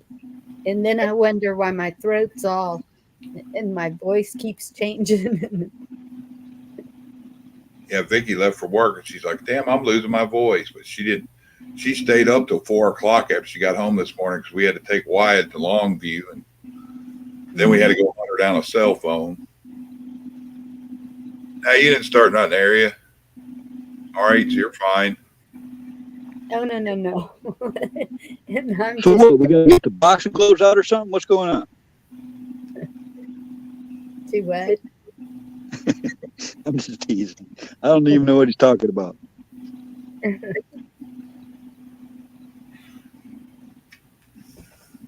Damn, I made it 3 hours. Oh my goodness. See how easy it is, Chuck? It's a lot funner when you got folks to talk to, huh? Yes. And you got 42 people in chat. Yeah, I need to get Rescue to educate everybody when they come over here to talk. He gets a lot of topics when in his chat's rolling. We dumbfound them, I guess. A lot of them get here and they just get quiet.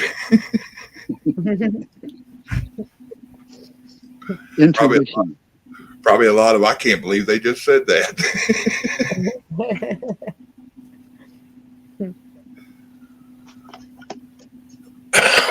Well, I don't know what it is. When I'm in other chats,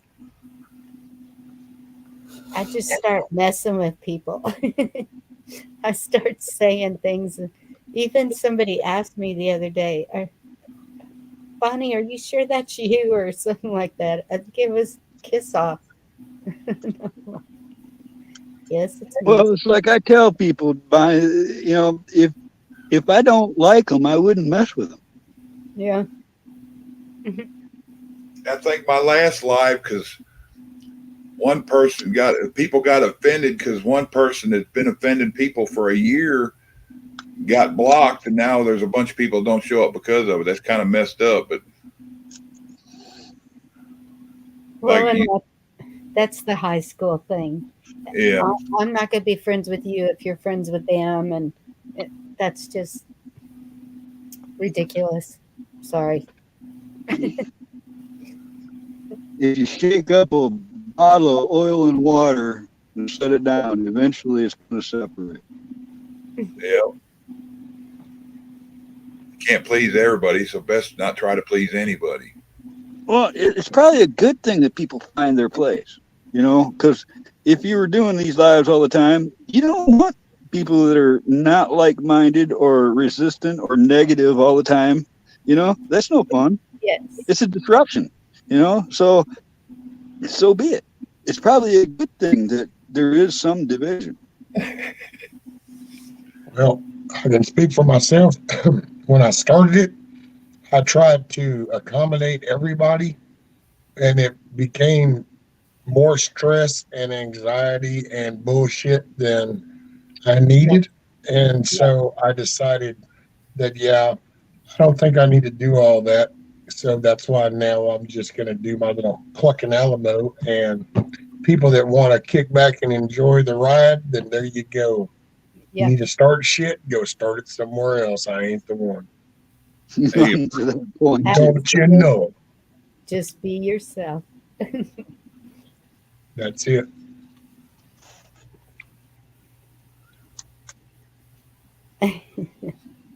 Because that's just treat it like I kind of just treated mine. And I really tried to treat it like just don't, here, open up the gates to the yard. Here we go. Come on in, pull up a spot. And yeah. It just, that does get hard to do. So kind of got to. Hey, wonky. Yeah, I kind of limited once you start pissing on people's feet. Okay, you need to go. Well, and it works for you though, Rescue, when you do that. Just, we're all in your yard, and so when you roll off to work on the coop, we're all just sitting there joking around with each other and Huckleberry and Kiss Off and Chap and whoever's in there. I have fun in your chats. Well, cool. See, and that's why I like to keep that vibe that way. That's why I don't like all that drama shit. Yes. People try to bring you down into that misery level, and it's like, oh, the hell with that shit, man. The world's full of that crap. Yes. We definitely see enough misery without bringing it in. I'm all about my chickens, and I'm going to do some gardening and landscaping and trying to maneuver some shit and just. I've met people, so I figure I'm just going to keep shooting the shit while I do it. Yeah. Rescue, the people that are going to appreciate that are going to far outnumber the ones that don't. Yes. Somebody told me I need to start making shorts of what you shouldn't say out in public to people. I'm like, why? Yeah, that'd go over real well. Yeah. I don't know, Chuck. That sounds like a really good idea. As long as it's not like scripted out and fake like half the stuff I see. Yes. Right. Yeah, you'd have to do it and then take in the YouTube guidelines and go, okay, how else can I pitch this? Or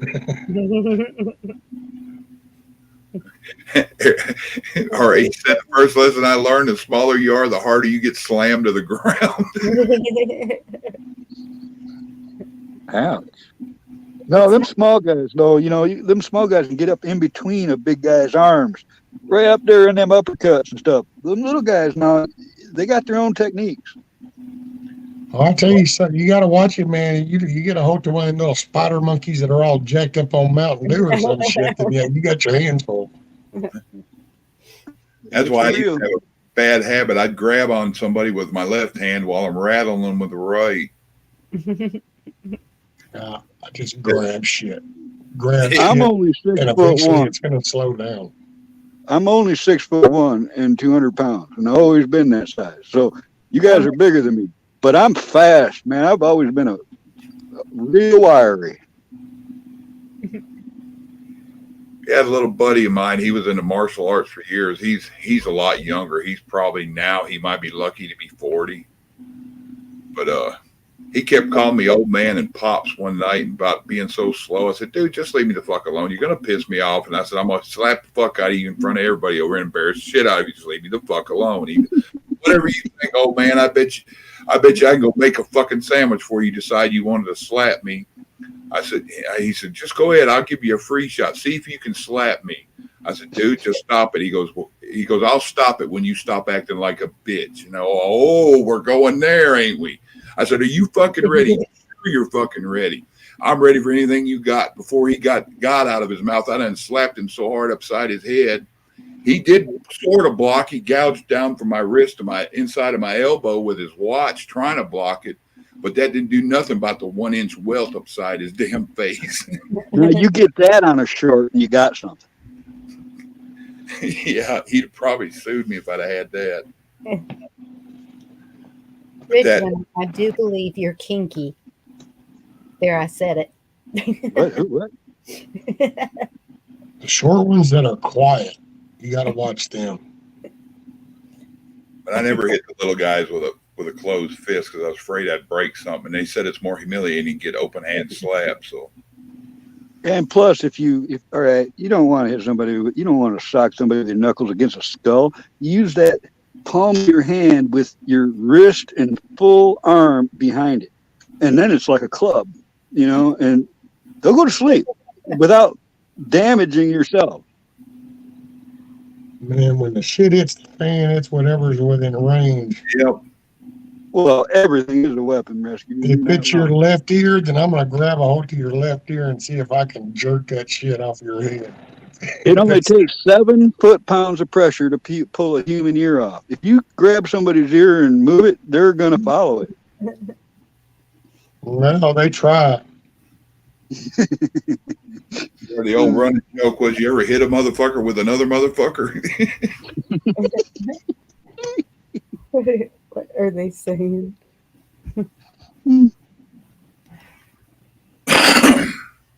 Cherry bombs.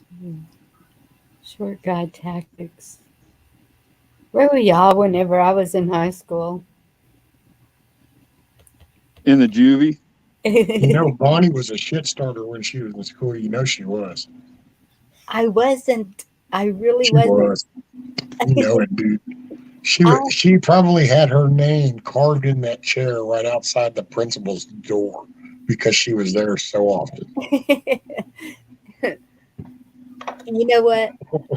I didn't get in near as much trouble or have people Bonnie Phelps in the office, please. Bonnie Phelps to the office. and there as many people fighting me in the big city as I did when I moved out into the country. It was a whole different world. And there was, I mean, and I lived in South Side San Antonio. I don't know if anybody's familiar with that, but You can tell right now, Bonnie's not telling you how she forced little Sally out of her lunch money and shoved her face in the locker every day. And that is so funny because the only fight that I was in high school, actually, her name was Sally, and to this day, we're best friends. Told you. And got for her lunch money and shoved her in the locker. no, somebody told her I was walking down the hall with my arm around her boyfriend, which I didn't touch no boys in that school. They were crazy. They were hillbillies. They were something. I don't know. Something. That's where we were when we were in school then. I was one of them hillbillies. And so I hung out with the little geeky, short, picked on people. Maybe that's why it was. But I don't know. She believed it, and she waited until it was dress day. Back then, you had to wear dresses every day except for Friday. And that's what she wanted to fight. Yeah, I was one of them boys that was out in the parking lot at lunchtime. We'd sneak off campus and go to 7-Eleven to get an icy so we could put our jack in it. Oh my gosh. Yeah, one of my friends, he carried around cherry vodka flask in his back pocket. Well, it wasn't a flask, it was the bottle, but they used to make it flat where it would fit in your pocket. Until he went to sit in the lunchroom and it landed on the floor and shattered.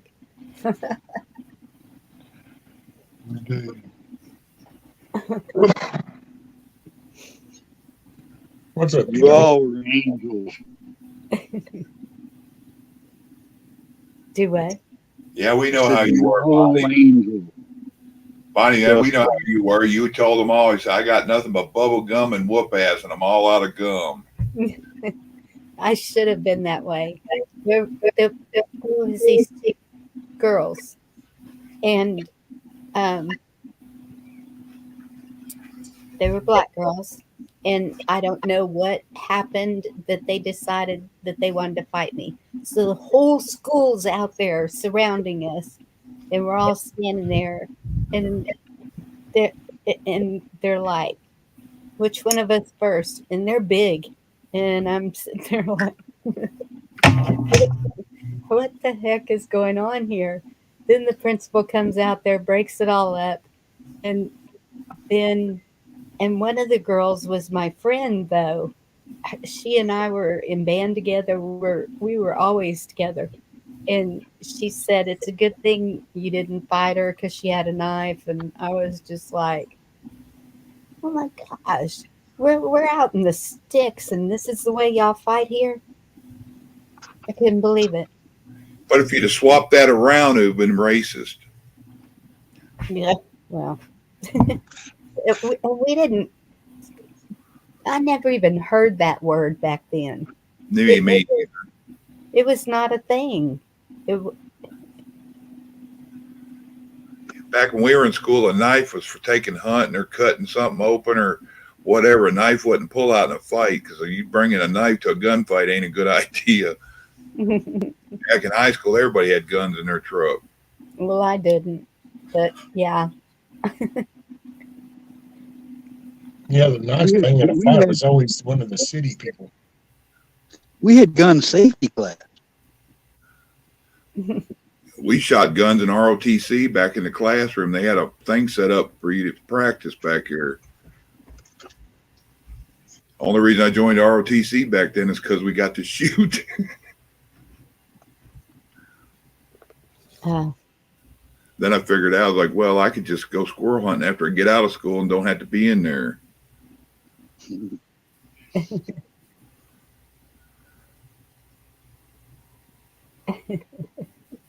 T-Dog.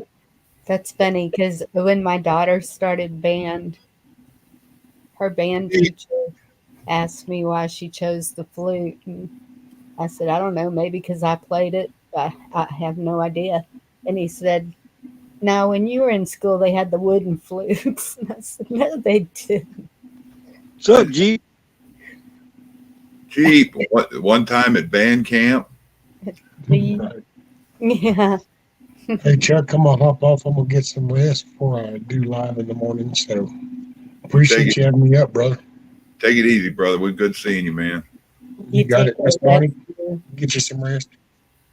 I'll try to come on if I'm up or you're still on. Yep. What time are you going on? Before 20 Central. Oh, okay. And then I'll be on for a few hours. So I'll be going till a good 8 or 9, probably easy. If not, maybe later. Depends if as long as that sun will come up, I might get on. Just take everybody out there and everybody can chat while I'm working on the wheels. Just depends how the chicken Sounds good, That's Rescue. Thank you. All righty, y'all. Have a good night. Chat. Everybody take care. Good seeing y'all. Make Good it a night, good night. Rescue. Good night, You're in the dude. driver's seat. Later, Take care. guys. And then there Hey, was Skip Picker.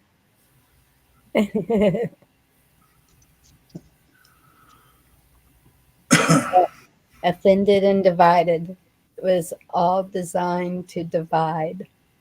hey, shit, I thought you went to bed too. Sorry, Bonnie. That's okay. And at that time, I never heard anyone complaining about slavery. I never heard I don't know when that was added into the list of complaints of life. It just, everyone was just trying to live their life and Get along. yeah. And that's what I keep trying to figure out. When did that flip?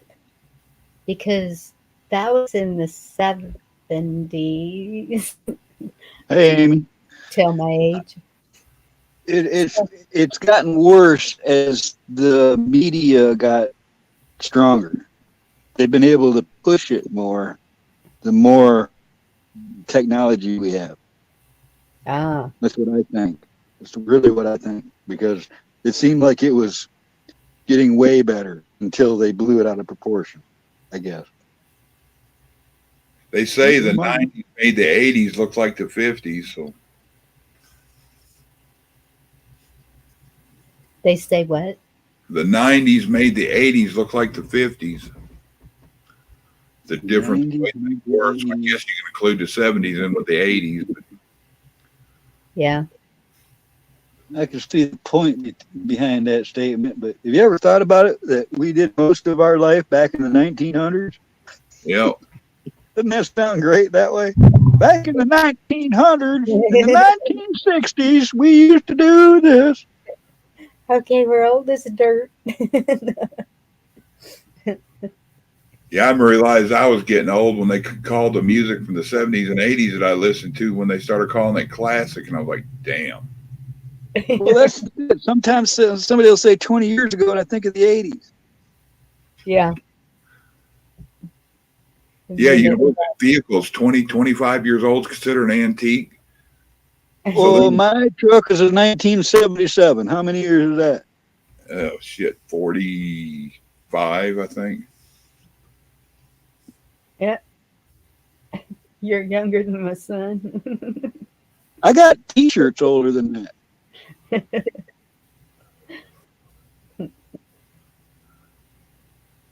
You know, now the 80 square body trucks are harder to get. You can get a 57 Chevy cheaper, and if you get a roller project one, it would be cheaper off to get a 55 to 57 roller. You're muffling. You went muffled. That's probably because there's no parts. Do you think? Do what? That's Neither one of you. I think a part of the reason too. Remember when Obama did that call in on all the cars and them clunkers for cash, and a lot of those 70s, 80s, and or 60s, 70s, and 80s trucks and cars got crushed. Michigan used to have fields full of junk cars everywhere. You could drive. If you drove anywhere in 40-mile distance, you'd pass thousands of field cars, right? Truck, whatever. Yes. I remember it started in the late 90s or so. They started emptying those fields. They're all gone now, man. They don't even have it's. If you go to a junkyard for parts, they're all newer cars. There's none of the old stuff left. Yep. And then they want a fortune for it. But yeah, all those places where I used to go and get used parts and stuff, they're all gone. There's one big one, and it's probably 70, 75 miles from me. Pick and pull. Yeah, it's just crazy. And I like 67 for the truck. Well, granted, it's the first year of that. Get that bot. I'm getting it. Well, it's not showing up on my phone yet. Why is it not showing up on my phone? I can't do it on my phone. It must be blocked.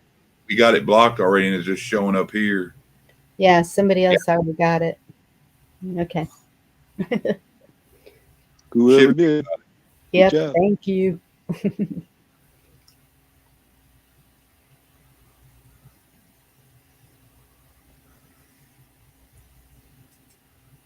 Quick draw. Jerry. Night, Jerry Lee. Yeah, I bet it was either Shift or Keno that got it. Night, Jerry. Draws. See, I didn't even think about the salt in the northern states.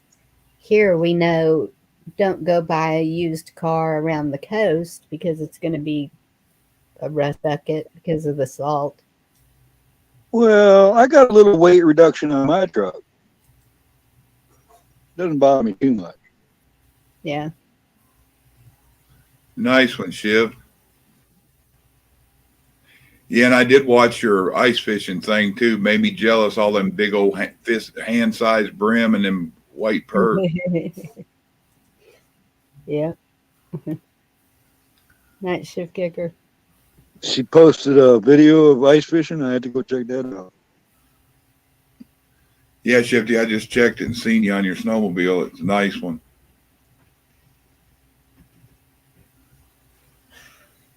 I remember a buddy of mine they had this like 10-acre pond between the turnpike and the land where everybody lived back there.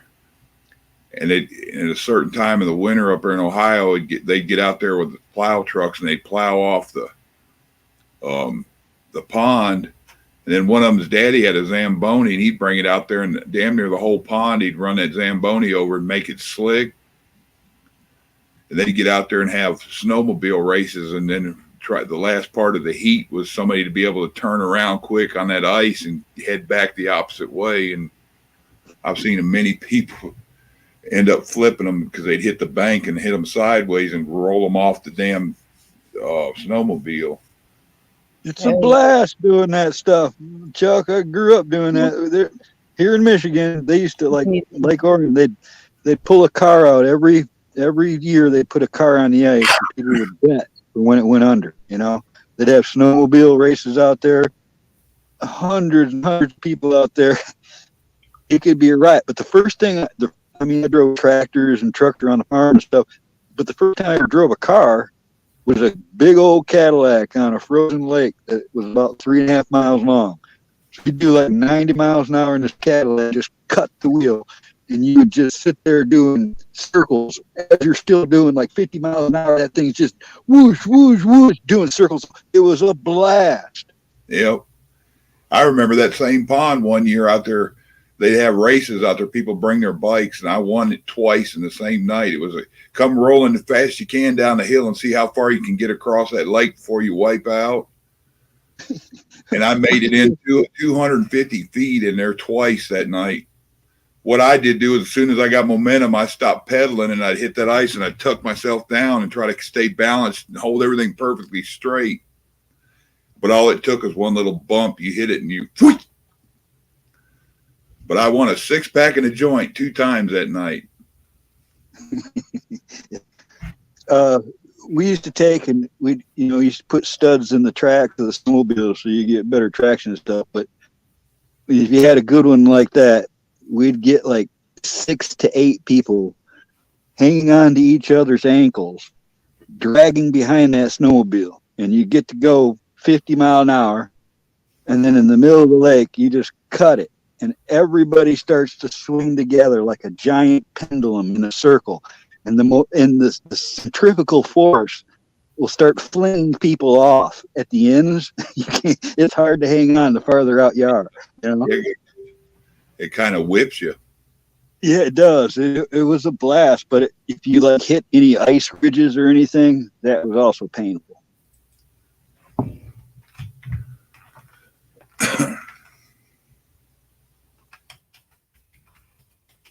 I got in probably, I don't know, 1974, 75, somewhere around there, I got a snowmobile that was used. It was used hard, but I wanted it. It's called a Raider. And you actually sat inside of like a little cockpit with a steering wheel. So it was not like a normal, and it didn't run. I had to get it to run. And I think I had to replace the drive on it and all that. But I finally get this thing running, and it's thick snow. The ice is frozen over on the lake, and we got about a foot of snow on everything, and then it's drifted up in places. And the first thing I did with that was I was gonna, like I always did with everybody else's sled, I'd go and jump the little breakwater. It was a pile of rocks, but in the winter it'd build up snow, and I could jump that and go right out onto the ice of the lake. When I did that with that snowmobile, the snow had built up against the breakwater a couple of foot deep and insulated that ice just enough to where it melted it thin by the shoreline.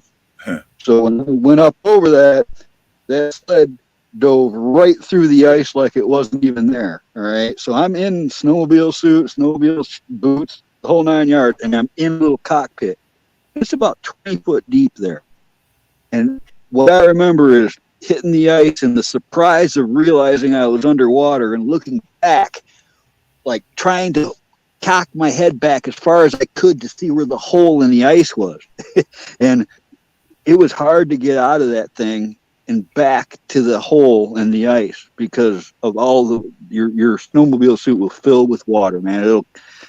You got to really do some water treading to get out of that situation. And I had to swim backwards more, at 20 foot deep and probably 8 foot out back to that hole.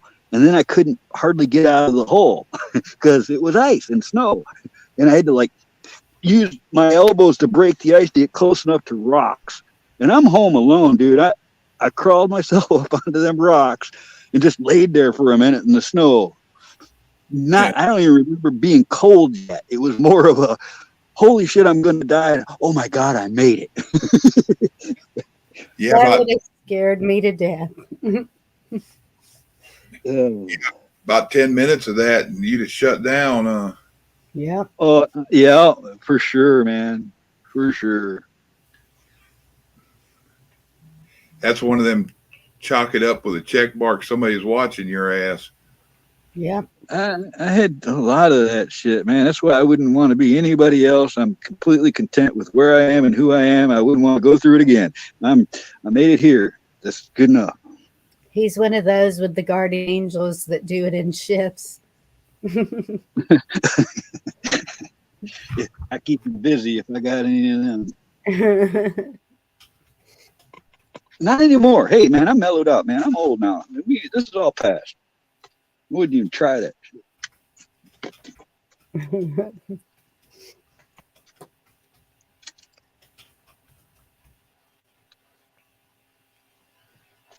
Hopefully, y'all can't hear me chewing.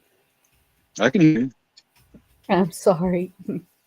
I just had roast. Oh, it's so good. That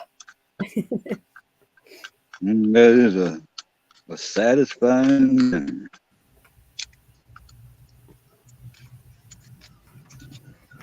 I'm telling you that Instapot, if you invest in anything else, the Instapot. Oh yeah, discernment. I've swam under the ice and stuff before, but you're in swim trunks, and now it's different when you don't expect it, and you're all weighted down in winter clothes and stuff. That was different. I have what they call polar bearing. Yeah, I've been invited to a polar bear club thing. I'm like, no, I'm smarter than that. I might fall in it accidentally, but I ain't gonna do it on purpose. I don't know if I should do it at this age. You know, I would really think, because I remember the shock of it. You know, it is a breath taker when you jump into that kind of cold. And I'm not sure that would be good for a guy my age. That might just shut something down.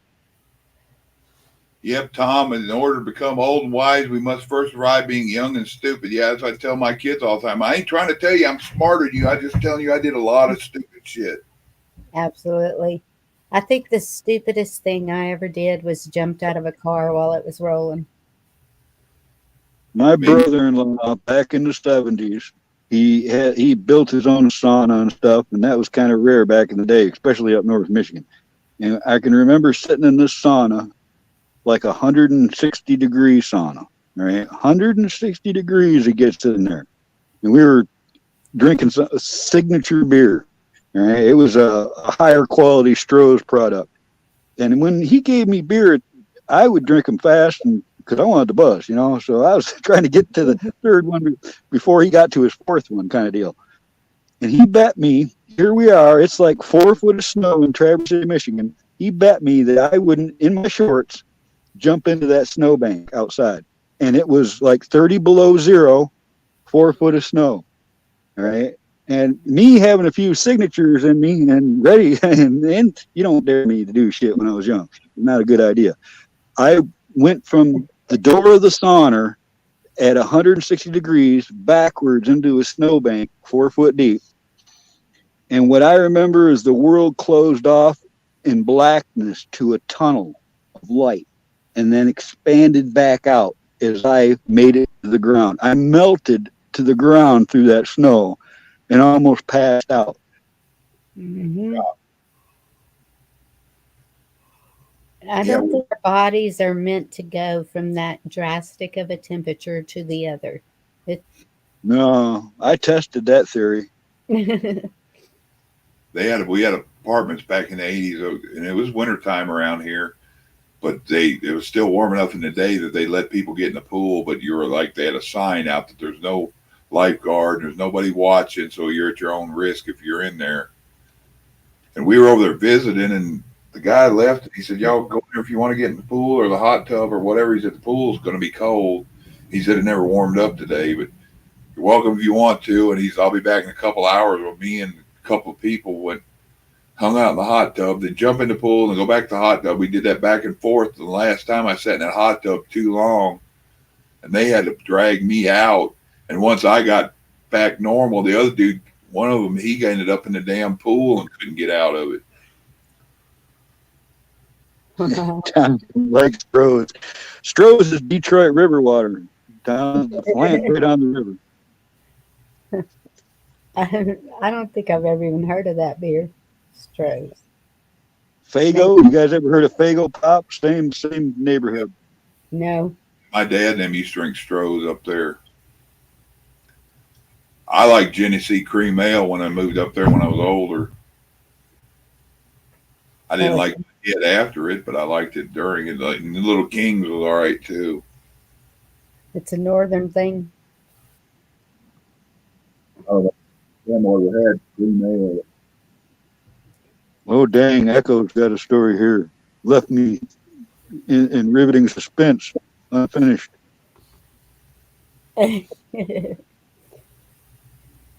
When I was bartending, I think I know most popular beer that I sold was Bud Light. Bud Budweiser, Bud Light, and in Texas used to be Lone Star. I don't know if that's taken. You went muffled again. Yeah, I was saying Bud Light and Budweiser, but here in Texas, it used to be Lone Star, but I don't know how big that is anymore. Yeah, I think not too. I didn't sell much Lone Star at all. A lot of people drink the Shiner Bock. My mother, that's her beer of choice. Yeah, I did Budweiser for the longest time, and then got tired of. My dad's always used to say he had an issue with beer, it reacted funny, and he'd get a hangover while he was drinking it. When I was younger, I guess I drank it fast enough that I didn't know it was hitting me that bad. But as I got older, I'd sip them and be exactly why I don't drink beer. 3 beers in and have a headache. So I started drinking Jack Daniels and went from there. Yeah, that's the exact trouble I have, Chuck. And holy cow, Echo. That's like a movie scene you just wrote.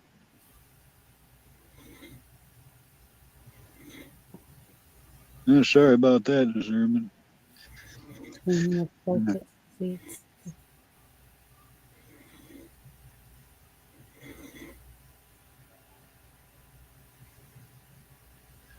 I only like whiskey because it doesn't screw me up like beer does. Like you said, I get a headache immediately, and then the headache the next day is horrible. If I don't drink a lot of whiskey, I won't have a hangover at all. Yeah, I drank some Crown this summer, but I could never drink much of it. That or any blended whiskey, even blended Scotch. It's got to be single or single malt, or I get just as bad with that. It makes me feel horrible. I like that too. I'm the same way. Yeah. But besides whiskey, I like Monte, Elvin, Mezcal, tequila. That stuff with the agave worm, I could drink that all night too. Yep. El Presidente is a good one too. But I don't like the white ones. I've never had a white tequila I liked. Yeah, I used to keep back in the 90s, keep a bottle of Patron in my freezer. I heard people talk about that stuff, but I haven't tried it. I sold a lot of Patron. Jose Calero was a popular one. He's a friend of mine. Yep. And Corona beer, that's a pretty popular one too here, with lime and salt. Discernment. Oh man, I can't do Southern Comfort or Seagram 7 or any of them sweet whiskeys. Those are girl whiskeys. I knew girls that used to carry those in their glove boxes everywhere they went. Yeah. New Year's I didn't touch it, but I took a big old chug out of that damn Jägermeister. I always had a bottle of Jack. Well, since my friend quit drinking, nope. But if she'd have just a little left over, she'd give it to me because I'd keep it on hand for really and truly medicinal purposes. It's good. What I use, I got a little bottle in my medical kit. Yeah, I'm probably going to buy a couple of bottles because if I was going to drink, last time I drank 7 years ago on Christmas Day, I had a couple fifths of whiskey because I can drink that in a good 8 hours. The trouble was I ran out of whiskey and all I had was a fifth of Bacardi's rum. And normally, being sober, I know never to mix those two. All right, but I was 2 fifths of whiskey in and run out of whiskey. So I drank that fifth of rum, and then I had a week-long hangover because of that damn rum. I'd have been fine if I'd have left the rum alone. I went to my daughter's birthday party and they were drinking vodka, and I tried to drink vodka like I did Jack, and I thought I got alcohol. But the doctor would have told me if I'd have went to the doctor, he said, you got 20 minutes to live. I'd have believed him how bad I felt for a fucking week. Yeah, it ain't no fun at all.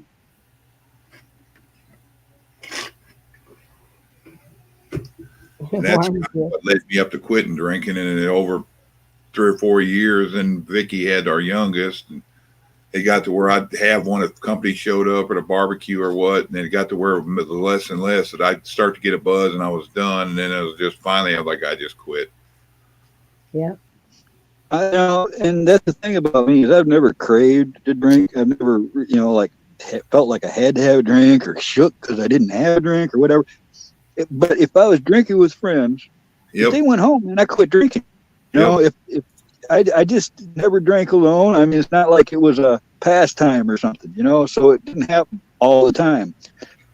And I think I got a higher tolerance because I'm always the last one standing, I'm always, which is kind of a drag. I wish I could say that I was too drunk. I don't remember, because that excuse has gotten my friends out of 100 things, they were drunk. They didn't remember. They're not responsible for their actions, apparently, when they're, as long as they don't remember. There's been shit I've done when I'm drunk and don't remember, but I'd take me starting to get a buzz the next time and I'd remember it. Do you remember? You recall it once you're drunk again? Yeah, get your total recall back. I wish some of these kids around here would get it through their head.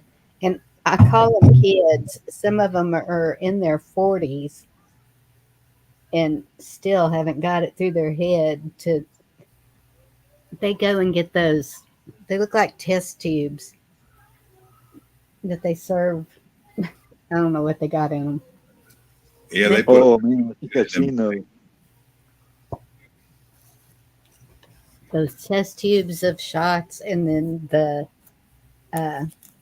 It might be is there something like a fuzzy navel or? Yeah, that's orange juice and peach schnapps. Yep, and then Mexican margaritas are the thing around here. Slippery nipples or buttery nipples, those are good. That's another. But you gotta drink like 90 of them to get a buzz. Yep. And then when you do, you want to get sick because you get so much sugary, sweet, icky shit. Yeah. Okay, well, I didn't know that because I see them just drinking a whole bunch of them, and I'm thinking, oh Lord, I'm driving. Who needs a ride? You want something that tastes good, Bonnie, that you could have and it just help you sleep or whatever? Get you a Irish cream, a bottle of Irish cream, and keep it around there. And just have you a little half shot or a little nip of it if you want to rest well or whatever. Take the edge off. Drink you a little bit of that and go lay down, and you'll sleep good. Does it taste Cat good? just made me review about 5 different George Thorogood songs in my head. It's like a milkshake with a little bite's what it tastes like. Huh. Irish cream. I like it in coffee, but I was raised up. This lady my dad worked for in the 60s, I ended up working for in the 80s, and that old woman always drank Irish coffee all day long. And it was like, I never drink coffee. And they're all like, you miss out. Mom makes the best Irish coffee. I'm like, all right, I'll try one. I didn't know it. The reason she had it in a 2-cup cup is because half of it's coffee. The other half's Irish cream and Irish whiskey. And she drank that all day long. Yeah, it tastes great, man, but I couldn't never really get drunk off that. I'd have to, like you said, there's a limit to the sugar amount that I can. It'd be like eating alcohol candies. You just can't get there. Make you want to sit on your ass, but you also want to run around because you got all that caffeine going. But he's like, no, I'll just sit here. And the Delaware Destroyer sermon. I remember that first album. I had that when I came out in the 70s. I like that song, Gear Jammer.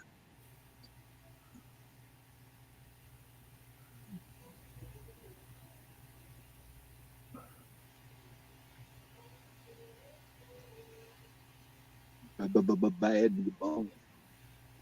Oh yeah, I love that song. Another one you used to drink in the 70s and 80s, I don't know if you remember it, is called Yukon Jack, and that stuff tastes like oranges. Yeah, again, I tried that. I didn't care for it. Like, it's too sweet. It's like Seagram 7, and I got to have nothing added to my whiskey, I think it's 100 proof candy is what it was.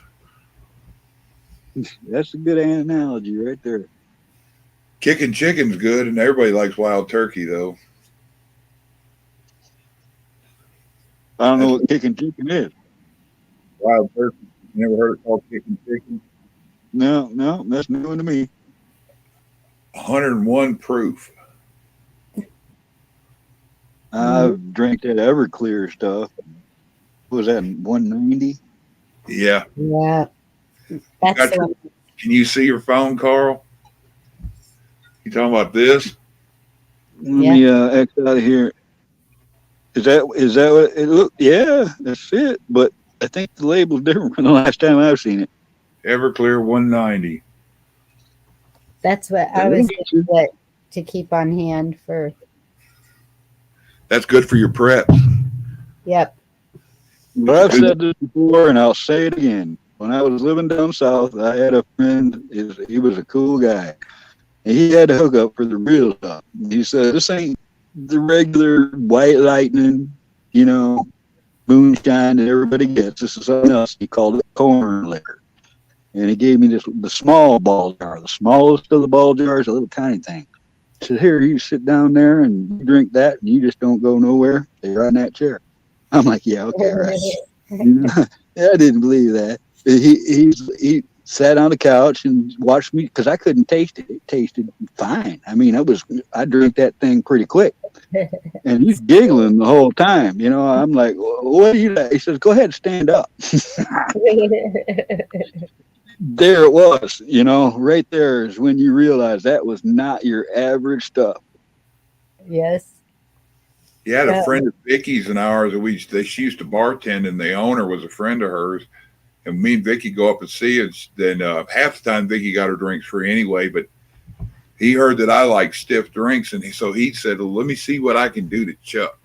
He said, "As long as Chuck's in here, as long as he gets half and half or better drinks, they're free." Like, you don't want to tell somebody that puts a shot glass of Coke and then a full glass of whiskey and call out a Jack and Coke that they can have free liquor when they're in a bar. So I'd go in there and he'd make them big gulp cups up for me, put ice in it, pour whiskey in there till it gets up to the top of the ice, then put a couple squirts of Coke in it. I drank them all night long up there, and I'm surprised my liver's still on the inside of my body. When did you quit drinking like that, though? I mean, like I said, last time I got one on was 7 years ago, and it was years at I that quit point. drinking hard like that probably 16 years ago. And then every now and then it's like, I'd start to get a buzz, and it went from, it's like I had half that drink, I don't want it. And then it was like, I don't need to buy that shit no more. That's basically what's happened to me. But I stopped drinking like that really like 30 years ago. I got tired of it, man. I got tired of feeling like shit the next day. I don't do it every once in a great while. That was a bad thing. Jack Daniels and Maker's Mark never made me feel bad the next day, no matter how much I done. I did stupid things when I was drinking, so I quit 40 years ago. Good night, discernment. I've only ever lost any time in my life that I can't remember once. All right. And this was in 1980 in the Bahamas. And I was there separately, but I ran into a class trip of people from Michigan. I didn't know these people, but as soon as they found out I was from Michigan, I was like in the crowd. All right. And this is a few days after I got there in the Sheraton Hotel in Nassau, Bahamas. Anyways, they were having a party, and we were sent to go get the liquor and the mixes and all that. And in 1980 in the Bahamas, you could buy a gallon of 151 rum for $1.25. All right. But if you wanted a 2 liter of Coke to go with it, that was $10. All right. So the liquor was super cheap, but the mix wasn't. So we went down to the docks where they got these markets, and we picked up all these weird fruits. I mean, all kinds of fruit and stuff. And we went back to one of their hotel rooms because they had like 10 hotel rooms in a row. And I remember scrubbing this bathtub out to my standards because we were going to mix it all in this bathtub, and I wanted to be right. So I bleached it out, I cleaned it, I did the whole 9 yards. And then we mixed like 50 gallons of rum into a bathtub of fruits we had all cut up and put in, and we had a toga party. All right. And I remember having the toga. I remember starting to drink out of the bathtub and everybody. And the next thing you know, I wake up like 8 hours later without my toga in my hotel room with two chicks I don't even know. All right. You know, I lost my toga somewhere in the 8 hour time that I completely have lost forever. I don't know what the hell I did, Bonnie. That's the only part of my life I've lost. Wow. I knew a girl we grew up with. She was like that. She goes, I never took anybody ugly to bed, but I woke up with a bunch of them. They weren't ugly. I'm not saying no. It was not. It just I don't know what I did, Chuck. It's a very unsettling feeling. Well, if you wake up with a purple sore and don't know where it came from, you say, well. Luckily, I had good friends.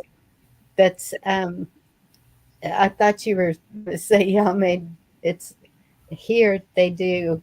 It's all kinds of different alcohols and punch and it we call it trash can punch. Yep, Harry Buffalo. And oh my goodness, you can sit there and drink it and think nothing of it, and all of a sudden when you stand up, it hits, don't it? Yep. And that's what happened with my mother.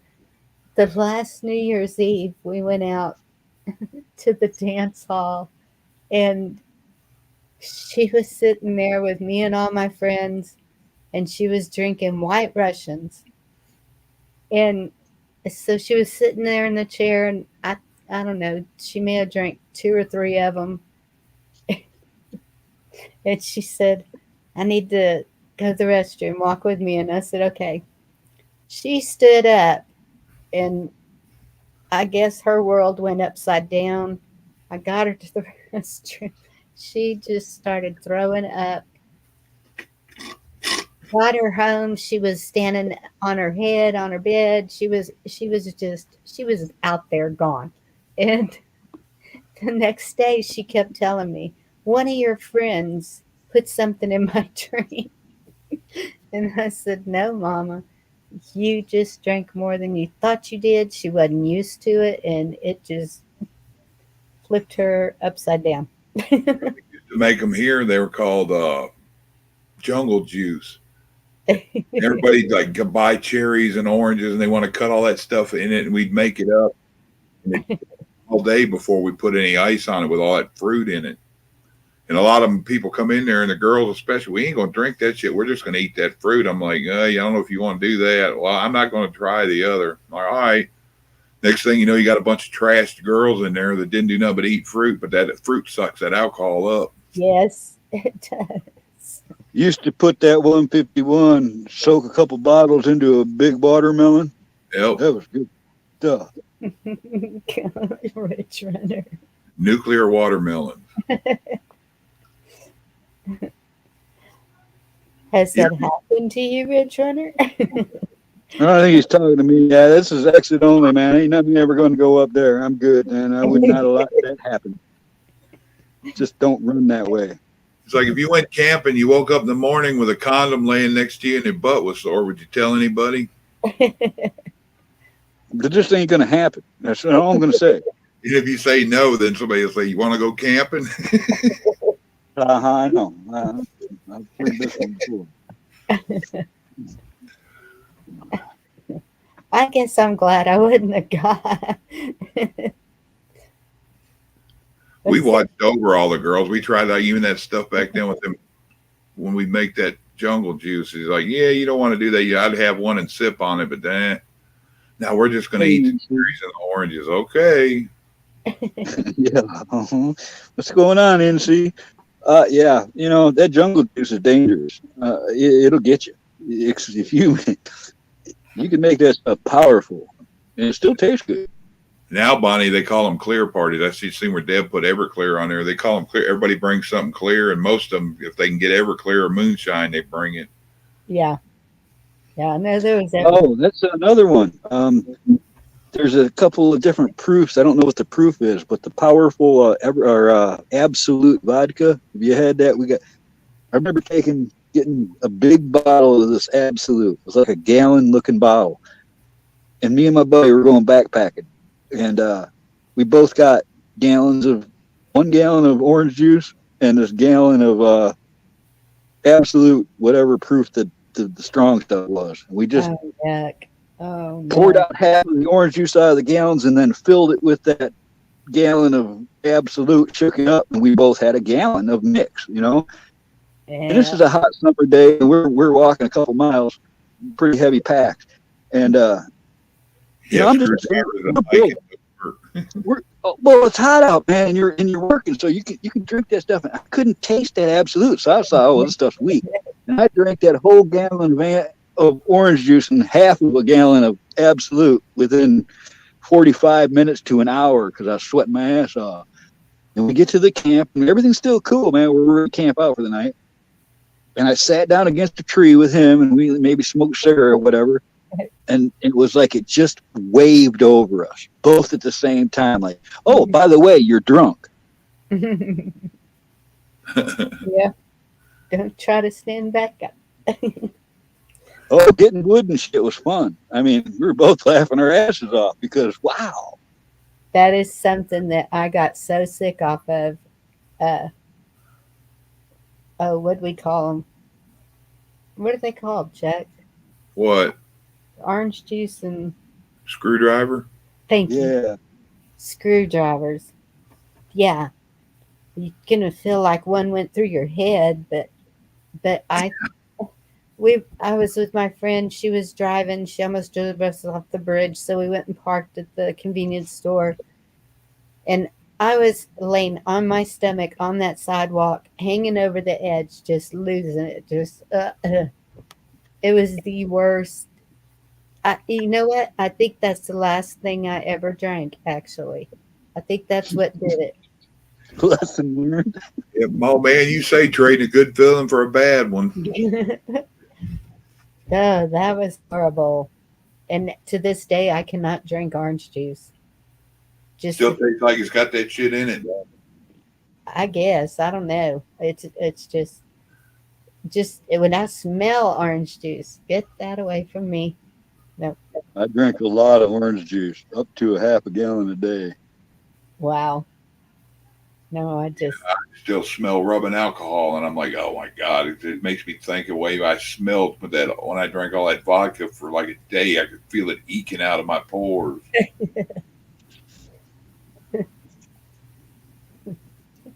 When I worked at a grocery store, I think I was like 18 or 19. I was stocking the shelves and I was putting up the rubbing alcohol, and one of the bottles wasn't closed and the lid popped off, and it was up high that I was putting it, and didn't know the lid was loose. And whenever I tipped the bottle to put it up there on that shelf, it poured all over me. You want to talk about instantly taking your breath away. I could not breathe. I had to leave work, go home, shower, and I mean like 3 different showers, shower. It was horrible. Don't ever spill that all over you. I got a good drinking story. It's funny. Echo sure enjoyed it. Anyway, you know, I used to do this a lot because I had full run of the gravel pits in Oxford, Michigan. There was actually 3 gravel pits that were huge that combined made the world's largest gravel pit. And my mom being a cop, the cops let me use their shooting range, and I knew the pit guards, and they didn't give a shit what I did out there. And I'd always go camping out there.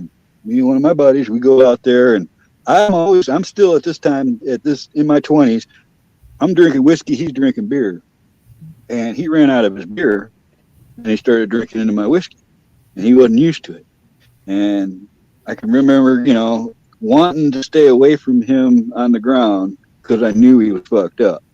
So I slept on the ground maybe 20 feet away from him or so. And you're in these military mountain bags right up to your face, you know. And I'm just got to sleep, and I hear a noise. And we're in the middle of this, you know, low wooded swamp area in the woods. And I take my mag light and click it on in his direction where I'm hearing something. And he was puking in his sleeping bag. And I'm like, oh, well, fucking glad I'm over here. You know, he was, you know, puked all over himself in his bag, and he stayed in his bag, and he's still sleeping. You know, and I mean, you know, he wasn't choking. I've actually saved people from choking on their own stuff. But I go back to sleep, and I hear another noise. And I put the light back on, and there's a 40-pound raccoon on his chest, scooping the vomit out of his mouth and eating his vomit. And I'm like, Dave, his name was Dave. I'm like, Dave, wake up. I got this big mag light, one of them good ones. And got it right on his face. And then I shine it on the raccoon as I'm yelling, Dave, Dave. And he opens his eyes and he sees that raccoon on his chest. And he flips the fuck out. He was like a giant green worm trying to get out of that sleeping bag, rolling and trying to get onto his knees and falling into the tree. It was one of the funniest things I ever saw. Giant green worm. I remember the first time I mixed a lot of shit. I was in my 20s or 30s. Me and another buddy I worked with went out. Me and him both normally drinking Jack and Coke. And somebody's like buying shots and Colorado Bulldogs and White Russians, and we drank all that shit. And we come home, and Vicky was in the bed. She stayed up pretty late, but she went to bed before we got in. And me and him were in the house. I'm like, oh God, the room's spinning. I feel sick, and he was feeling the same way. So we went out on my carport and was thrown up in the garbage can. And Vicky said she thought it was a TV. She thought it was a TV. She thought it was, you there, Carl? Yeah, it was blinking on me though. Yeah. Anyway, me and him were puking in the garbage can, and she was in the bed and the TV was on.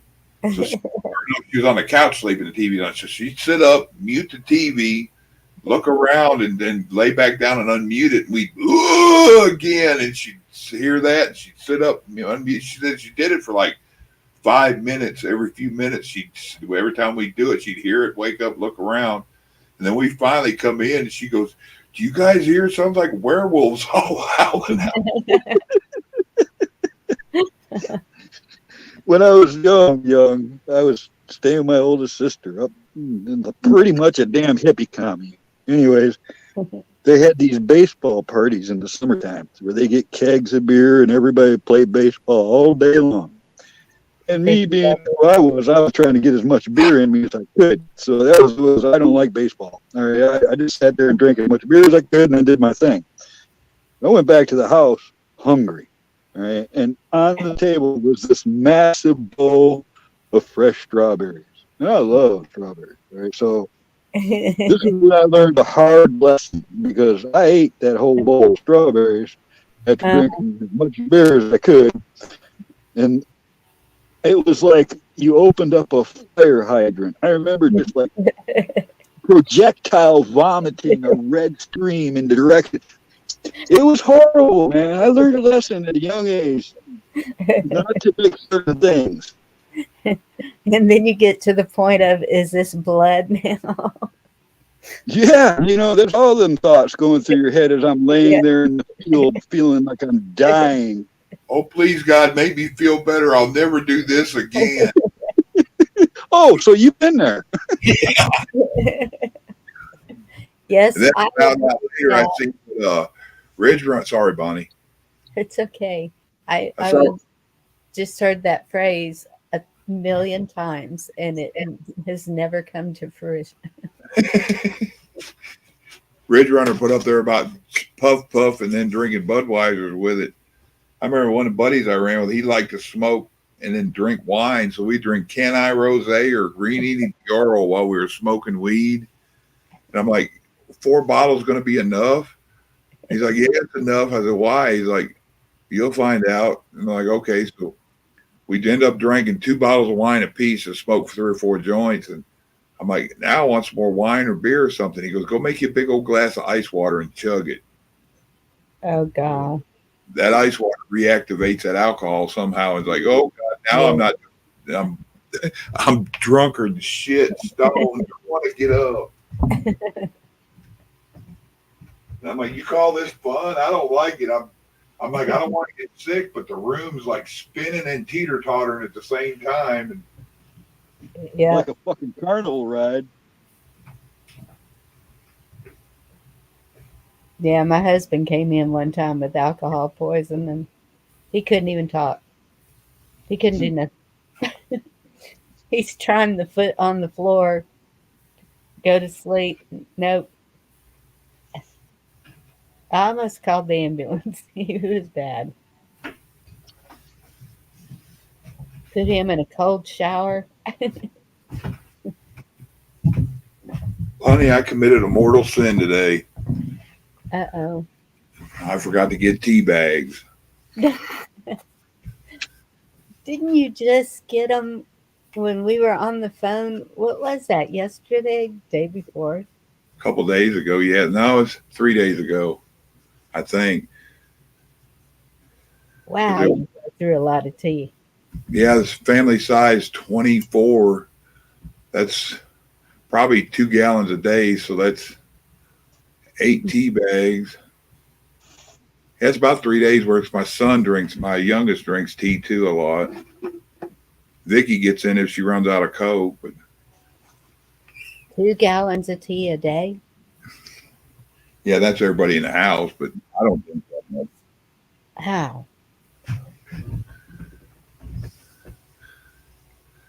And everybody drinks a lot of water now that I got that water filter in there. Willie D can't quit thinking about that raccoon. You know, it's been like 40 years and I can't stop thinking about it. Pukey the coon. You know, apparently they like that shit. It was just sitting there like it was at a picnic table. Normally they wash everything. I guess he thought there was no alcohol and it was clean. I think the damn coon was probably drunk. I've actually seen drunk raccoons and deer.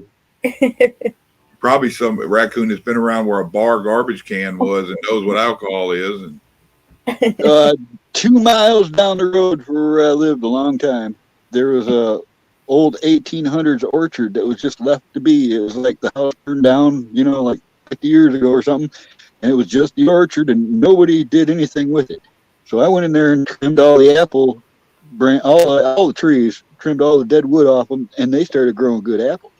Well, I come in there and I usually fill several duffel bags full of apples and take them back home, using to bait the deer and use the apples for everything I want. They're good apples, but I had so many that the deer ended up with a lot of them. Anyways, I go in there late in the year. It's like, you know, I'd put it off, and meant to go and get those apples. And I go up there with a buddy with our spotlights to go get some apples in the middle of the night. And there was a drunk raccoon and 2 drunk deer that had been eating those apples off the ground all day long there. And the deer turned around to try to run from us and ran right into the tree. And I'd heard of this. All right, like I'd heard that this happened, so I knew right away what it was. But my friend wouldn't stop fucking laughing. He was laughing so loud that everything panicked. You know, we could have gone in there and messed with him and had some fun, but he wouldn't shut up laughing, man. He just lost it. The raccoon was sitting there on its ass with its legs out in front of it. Like, what's up, dude? Belly up to the bar. It's happy hour. I've seen squirrels doing that with like peaches somebody had in a basket out in the yard and they've been there so long they started fermenting and the squirrels get in there and eat the peaches. Next thing you know, you got squirrels falling out of trees or laying all over the yard. I ain't never heard of a drunk raccoon. So yeah. No, Carl, there's your shorts. Just tell your stories. I can just see this forest of wild animals drunk. Can't do anything. You could probably get some field cameras or something and catch that on tape pretty easily. They'll eat them.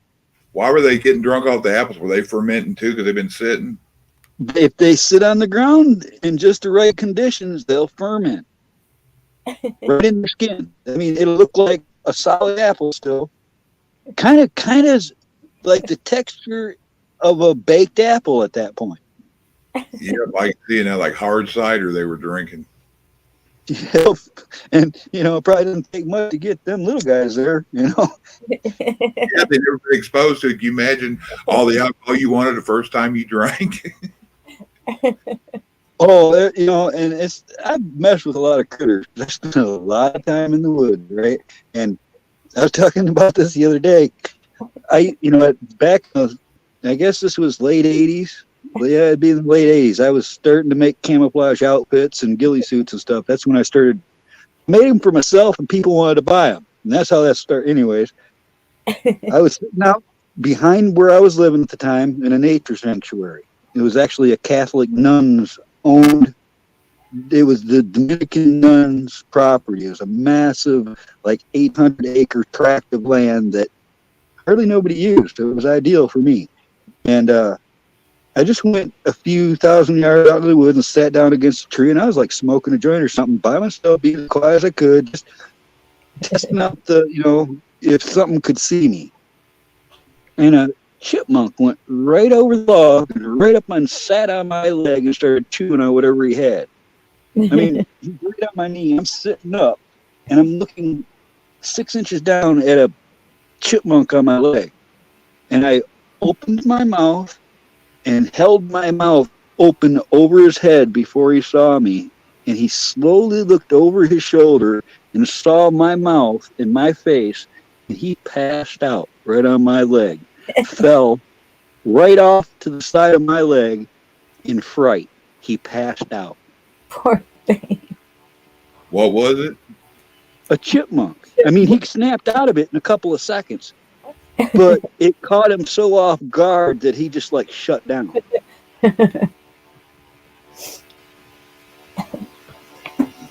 Yep, that was one of the things I was going to talk about tonight too. Fight, flight, or freeze. Because I had seen a video or a documentary or something of, and I don't even remember what the animals were. I'll say a cougar chasing a deer. And so the deer is running from this cougar, and the deer decides to lay on the ground and play dead. Well, you know the outcome, because that's the wrong thing to do. Yeah, they don't care if it's dead. Okay, it's laying there as food. Don't play dead. I've seen an animal do that and then get back up, run, and get away. Yep. Yeah. They say if a bear's chasing, you can't get away from them, to make sure you kick them as hard as you can in the nuts. That way that when they attack you, it doesn't take very long. You make them good and mad. Oh, Lord. I did see that one bear pull down that part of a fence that had a bungee cord on it and slapped it in his crotch. That poor bear, I felt sorry for it. He's like, ooh. Oh, I seen that. That's funnier than hell. I don't know how that feels, but it was still funny. He's seeking out drunken backstrap. Yeah. Could be a dish. I like, that's a smart person. Mm-hmm.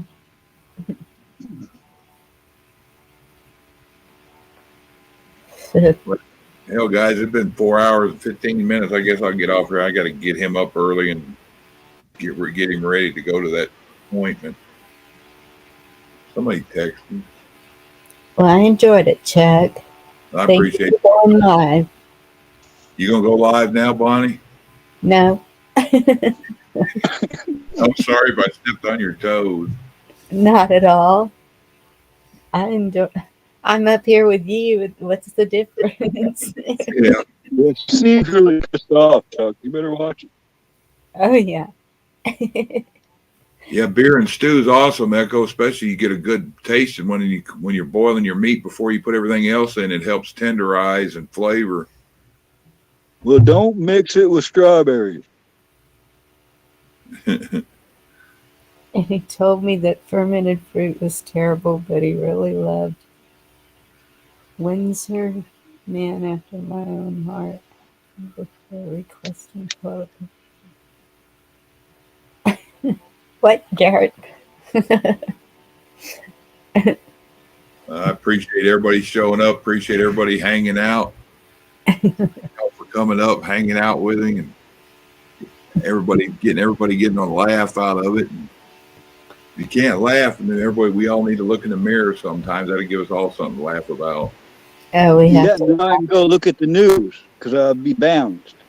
I goofed off for hours. Now I can go check out some reality. Yeah, sometimes you wonder them ones on the news if they ever look in the mirror.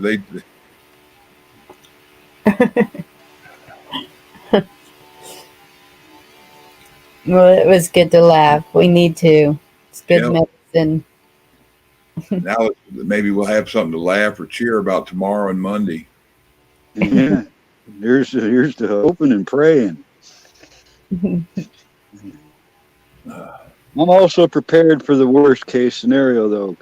I've told myself not to believe in anything too wholeheartedly besides God. Yep. Anything involving man is subject to change some way.